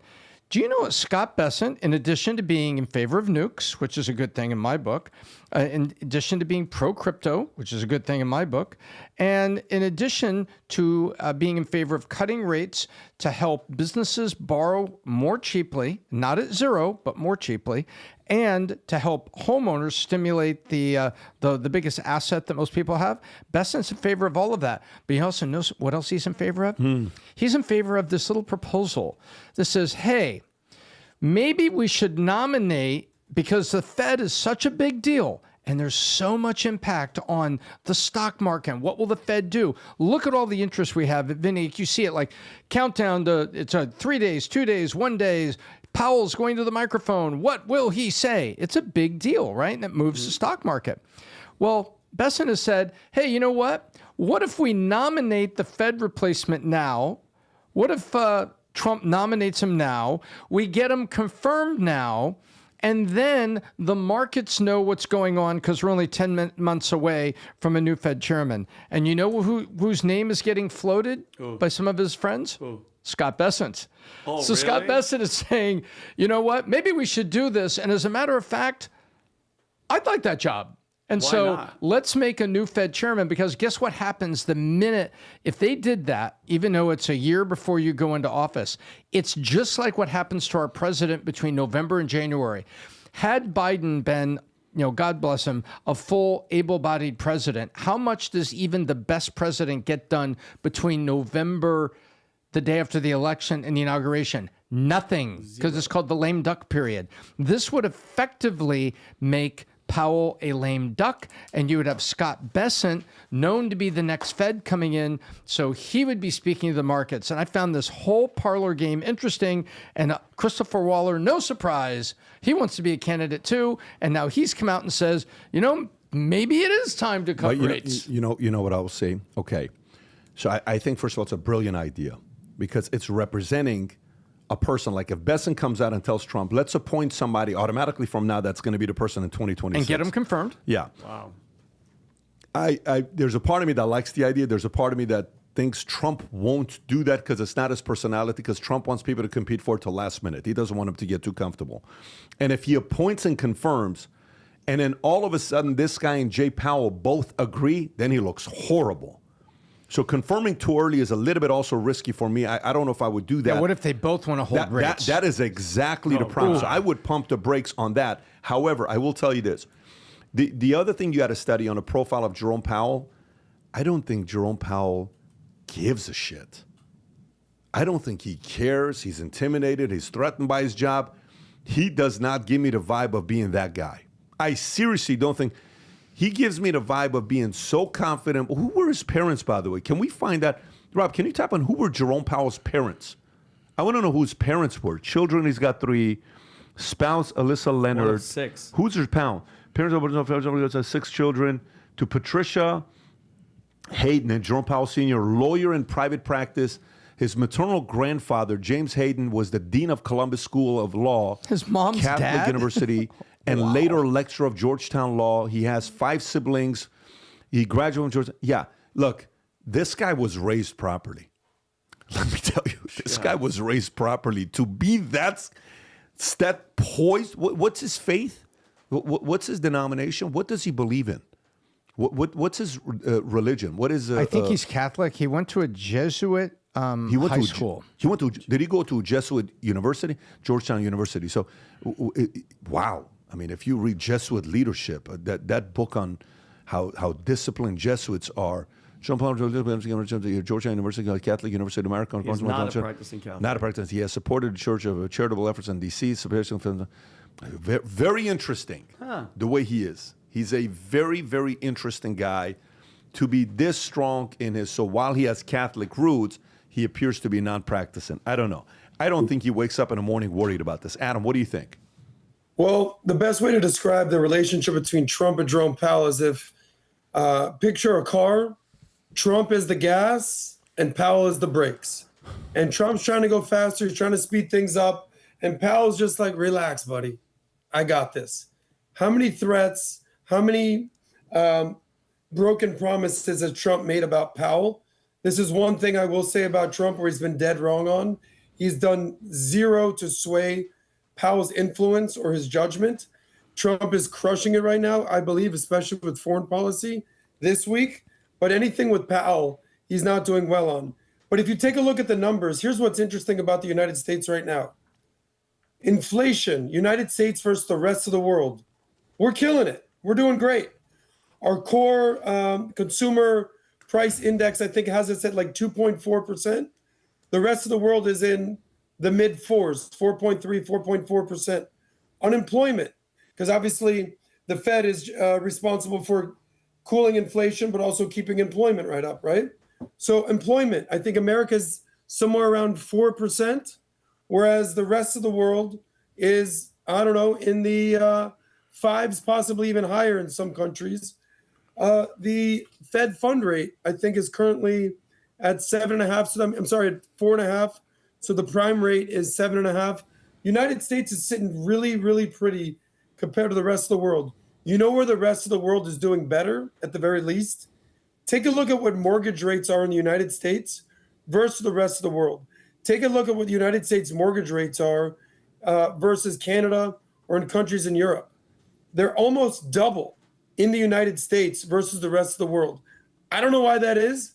Our prime rate is obviously tethered very closely to the mortgage rates, but mortgage rates are a lot lower in the rest of the world.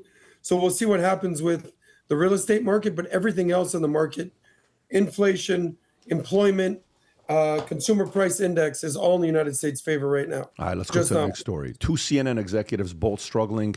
Network as anxiety soars over cost cutting after spin off. Okay, man, if we were in a different place and we would go pick that brand up and just flip it. Yeah, Easily. not right now. We wouldn't flip it. We would flip it on its head and drive it.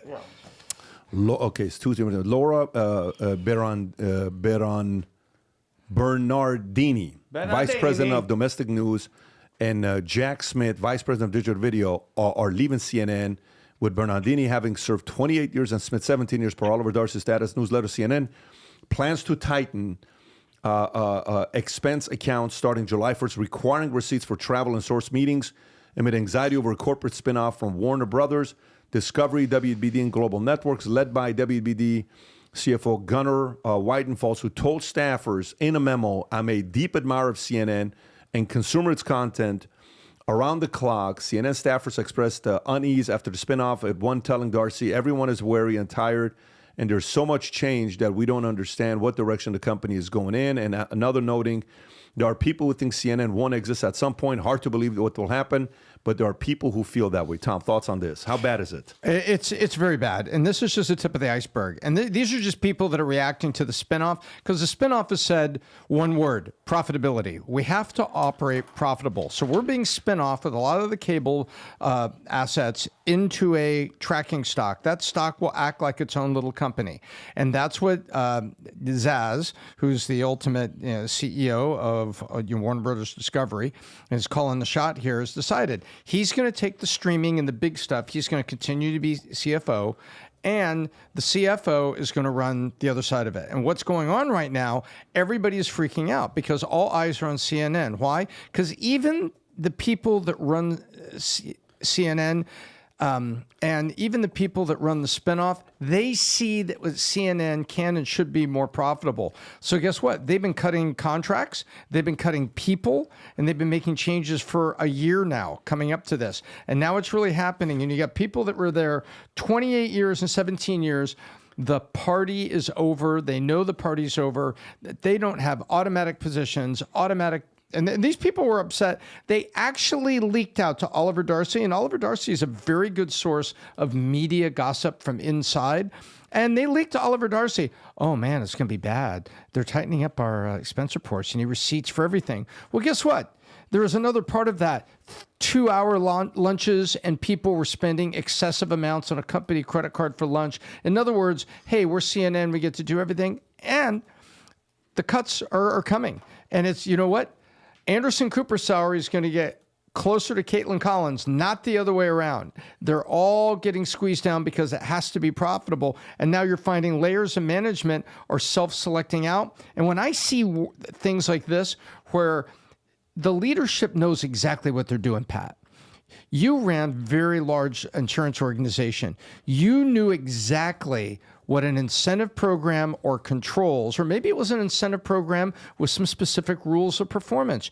You knew who was going to say, oh man, I'm out before it even start, and you knew who was in, right? You absolutely know that as a leader. Well, that's what's going on here. And I think what they're doing is they're putting on these controls because they want some of this dead dinosaur flesh to just leave the organization. But CNN, you know what? These are just small changes. Rob, can you type in CNN top line revenue? CNN top line revenue, if it's public info. I think it's cloaked within what they used to call I know it is. Let's just cable ops. 1 point. So you're breakdown CNN top line revenue based on available data. 1.8 billion 2023. What is it in 2024? Can you type in 2024? No, it ain't 1.8 anymore. No, for sure. But what is 2024 CNN top line revenue? Every year it's been going down. The search results indicate that CNN's annual revenue 2024 1.8 billion based on financial metrics. I don't think it's 1.8 billion. And can you? Well, they're not going to show it. Their EBITDA. That's. I mean, the brand is a strong brand for the right, but it is going to be such a massive headache to manage to move forward with it. But imagine the inventory of video content stuff that they have and the infrastructure. But it's almost as if I wish I could. And it's almost like the leadership when we talk about the Democrats in Los Angeles and New York. It's like I wish I could just address their leadership and say, do your damn job. All these numbers, Tom, all the money, everything that it's failing is let them know you're supposed to run a news network, not a propaganda mill. Profitably. Profitably. But you know what it is? People are sick and tired of your bullshit. You've been exposed. Trump exposed you with Jim Acosta when he said you're fake news and you're not adjusting. You have to adjust. Think about the old school people, Pat. Bernard Shaw, Larry King, Ted Turner, Walter Cronkite. They had class. They had a message. They were doing something good. It's not hard. Stop hiring propaganda freaking activists with teleprompters. Report the news. Yes, have different opinions and have people say their points. But it's like, gee, like you guys aren't journalists anymore. It's over. And then they're shocked. The world is like, wait, what why are they failing? You guys know why they're failing. Because they suck. They suck. That's why people are turning to podcasts. Guess what? Like this one, where everybody has different opinions, but we're giving you facts. We're fact-checking in real time. Me and Adam go at it all the time. Tom and Adam go at it. Me and Pat, we don't agree with everything, and that's why this shit is taking over, and people like CNN are losing, and they will not adjust. That's the worst thing. The ship keeps sinking, and they're like, bring on another captain. It doesn't matter. Your ship is going down, and the market is speaking up, and that's it. Yeah, I listen. Period. If they can't save Scott Jennings, if right now, I'm being serious. Yeah. If somebody wanted to destroy CNN, guess what? Get Scott Jennings to run for office or do something. Mm-hmm. Scott Jennings leaves CNN. It's over. Somebody would buy them, but if you want a discount, here's how to get the discount. Say the company right now to buy is worth $1.5 billion. Yeah. You ready for the crazy strategy? 1 times revenue or something, right? You ready for the crazy strategy? Here's what I would do. I would, if I take Scott Jennings, give him a 5-year, $25 million contract to a company. You paid him $25 million, okay? Then CNN's rating is going to drop 25%. Couple of the shows, it's going to drop 25%. Main show is going to drop 25%. Yeah. Then that $1.5 billion now you can buy for $1.2 billion.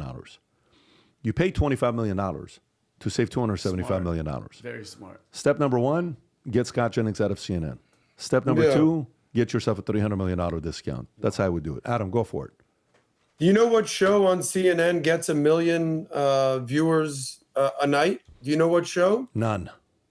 You're absolutely right. We're the only major network of the 3 news outlets between Fox News, MSNBC, and CNN that doesn't have one show that gets 1 million viewers a night. This podcast, this little homegrown podcast on PBD Podcast will likely get 1 million viewers, but not CNN. Their top-ranked show, I believe, is Anderson Cooper. You can fact-check this at somewhere around 700,000 viewers, maybe a little bit more. I think that would be a big night for him during the week, by the way. To put that into perspective, the top shows on Fox News, I think The Five gets almost 4 million viewers. I want to say Jesse Waters is hovering at 3.5 viewers, 3.5 million viewers. Gutfeld, also 3.5 million viewers. Even on MSNBC, Rachel Maddow is getting almost 2 million viewers. Here's the biggest problem with CNN. You got to pick a side. You know, everyone knows that Fox News is to the right. Everyone knows that. They claim to be fair and balanced. Okay. Everyone knows that MSNBC is on the left. They don't even hide it. Like, they're just like, if you have Trump derangement syndrome, come visit us here at MSNBC. The problem is news have gone so far from what Walter Cronkite once did and once basically stood for that everything is so tribal now. So CNN is stuck in the middle. No, we're fair, we're balanced. No, we're anti-Trump. No. Now we're covering Trump favorably. They're beyond repair because they're not on one team. The days of being fair and balanced are over. You need to pick a side. And unfortunately, they've already picked their side. And no one on the right trusts them. And people on the left don't trust them either anymore. But Adam, there has to be a reason why. Okay, I get the biases, and Fox is right and CNN is left. But why is Fox number one and kicking ass? Because yes, we know that they're conservative, but they're reporting facts. They'll go back and forth and they'll have their opinions. CNN lies. CNN is propaganda. Okay, CNN is been exposed, and there's no coming back, bro. They can, mind you, think about it. The Abby Phillips show. People are tuning in not to see Abby Phillips. Nobody gives a shit what she has to say. It's what Scott Jennings is going to do to that entire panel of delusional leftists. And that's what it is. Say what people want about Fox. At least they're telling you how it is. And that's a reason that they're number one. CNN will purposely push some shit like propaganda. And they'll have all these activists from Jim Acosta, who's doing Substack, to Brian Stelter, who they fire. And dude, when I tell you they can't get out of their own way, you hire Brian Stelter back. What the hell are you doing?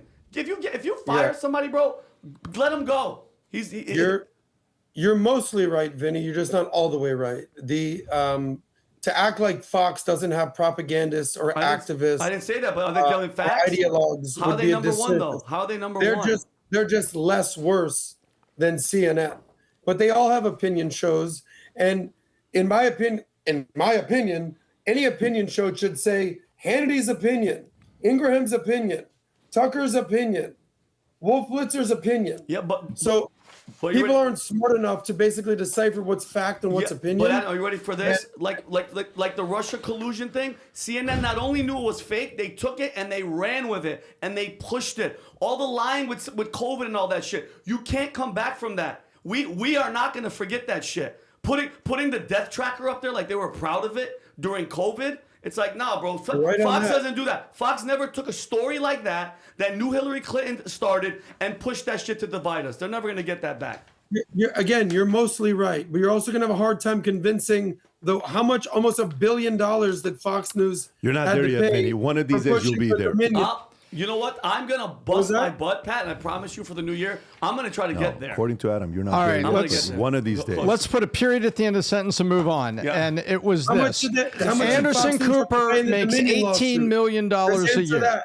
$18 million a year Anderson Cooper makes. And the CFO, who's going to be the CEO of all the cable nets, his name is Gunnar Wiedenfels, is looking for ways to cut costs. So they have said, apparently they said on the 12th, and I missed it, but they spoke to the Puck newsletter and they leaked, well, Anderson and News has an uncertain future at CNN given the $18 million contract cost. Weird. So guess what? He's either going to get bought out, called take your medicine now, you give him a payout, or they got to negotiate it. Because is Anderson Cooper at $18 million worth 6 Caitlin Collins at 3? No. Nope. She's not even worth that.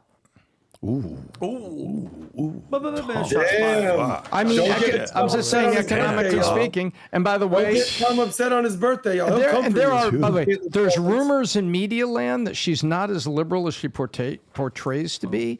That she's like more moderate, but she assumed this this political, position on the number line of liberal versus conservative, and it has served her career well. But deep inside, she's a little bit more moderate.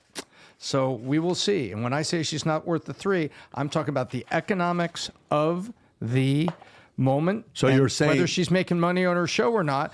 But could she be worth more than that to somebody? Maybe. She ain't worth the food stamp. And at death row at CNN, I hear she's getting treated like snap, boot camp. Gotta follow.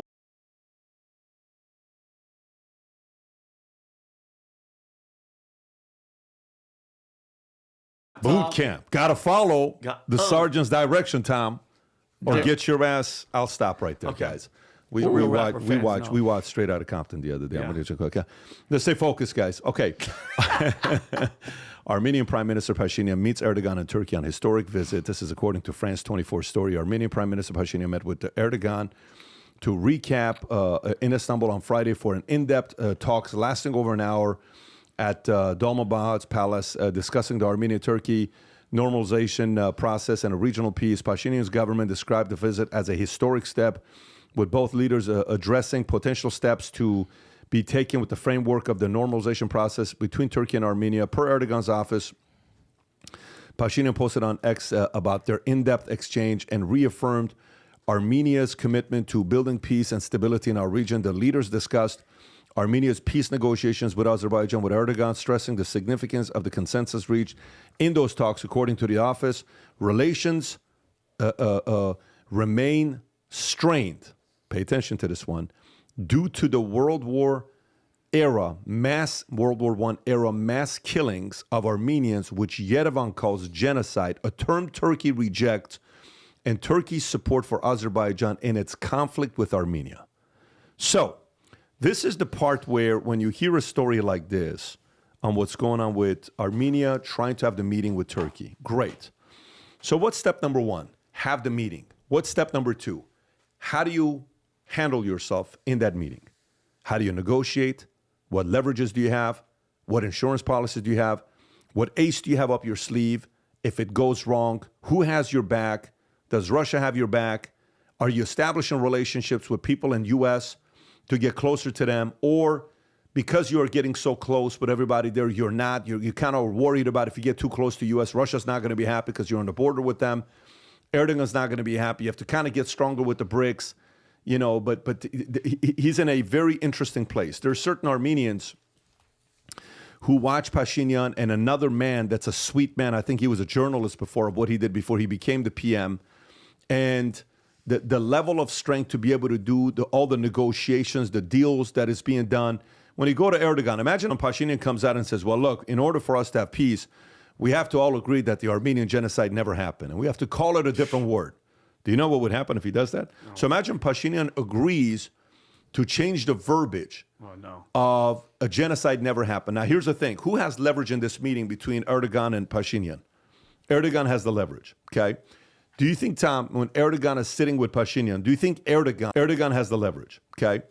Do you think, Tom, when Erdogan is sitting with Pashinyan, do you think Erdogan sits there and says, hey, what are the chances, Tom, do you think Erdogan would suggest, I think moving forward, you guys got to stop saying genocide. War, yes. Mass killings, yes. You got to stop saying genocide. You can't say that anymore. Do you think Erdogan's going to be resolved and strong about that phrase needing to be changed? I think so, because they want to basically put that history behind them. They don't want to have like a grand admission of something right now, which sort of takes that history and it explodes again. If I was president here in the United States, I've told you this before, we would have a Armenian Genocide Remembrance Day on the calendar because of the rich history and contributions Armenian Americans have made to America, where America is not a race, is not a language, it's all of us. and I would recognize their contributions or recognize that.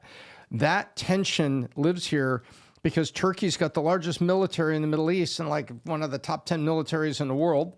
And they're strategically significant, and they've had U.S. bases. So you've had all these U.S. presidents saying, we probably shouldn't say the G word with the Turks because we got all these bases, and we needed these bases there, especially the Air Force bases, because it was strategically significant in the Cold War versus Russia because of the geographic location of Turkey. So Erdogan's kind of playing those cards because for decades, they've been able to get U.S. presidents not to push to say the G word. And because they've been able to play the card, well, there's strategic significance here. Why do you want to kick all my people in the teeth? Why do you want to do this? That happened so long ago. So it's so long ago. Can't we get past it? And can we just refer to it as part of the horror of World War I? Can we just say that Turkey and Armenia had a moment in World War I? It was just part of the horrors of World War I. And I think that's what Erdogan is going to want. I don't think he's going to want to accept the word and therefore accept responsibility and therefore accept the narrative. This is going to sound weird. Do you think Pashinyan is as much of a true believer in the history of Armenia as Netanyahu is a true believer in Israel? I don't know enough about him to make an assessment. What do you think? I don't know either. But let me tell you something. If you're a proud Jew from Israel and you're seeing the support for Netanyahu increasing during this tension that they're having, do you like a guy that is Israel first? Do you like that Trump is America first? Is Pashinyan Armenia first? Is he Pashinyan first? I don't know what he is first. I don't know. But when you go into these rooms, like if I send you in insurance, we'd give you 20 appointments. And I would send you in the rooms. And you go sit at the kitchen table with the husband and wife. Let's just say we knew they were qualified, they were ultra-high net, whatever you want to call it. I would judge you on if you close the deals or not. Yeah. I would say, nah, he's not a closer. Then I would try Tom. I'm like, no, Tom closes. Moving forward, I'm going to send Tom in those meetings. When we send Trump in meetings, do you think Trump's a closer? 1,000%. I don't know if Pashinyan's a closer. Maybe he is. Maybe he's not. We know Erdogan's a closer. Oh, yeah. You don't have to like him. You think he's Turkey first? Of course. He's 100% Turkey first. Yeah. So, to me, I don't know if Pashinyan has the same swagger when he walks in. And somebody may say, well, they're small, though. Israel is small. Netanyahu acts big. He built some strong alliances. Can Pashinyan do that? Does Armenia need a leader like that? Maybe, maybe not. Anyways, gang, as usual, it's been great hanging out with you guys. We will most likely, by the way, in the room we're in right now, the AC works so good here. Oh, Rob it's doesn't look cool. like he's sweating.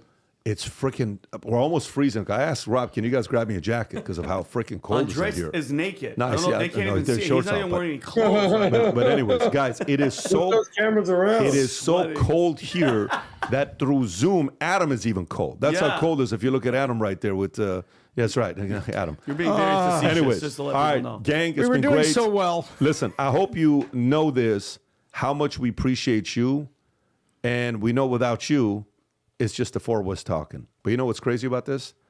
Even if the camera's not on, if you ever see us going to dinner without any cameras on, we have just as much fun with the camera on versus camera off. It's the same exact energy when we're together. This is just how we are.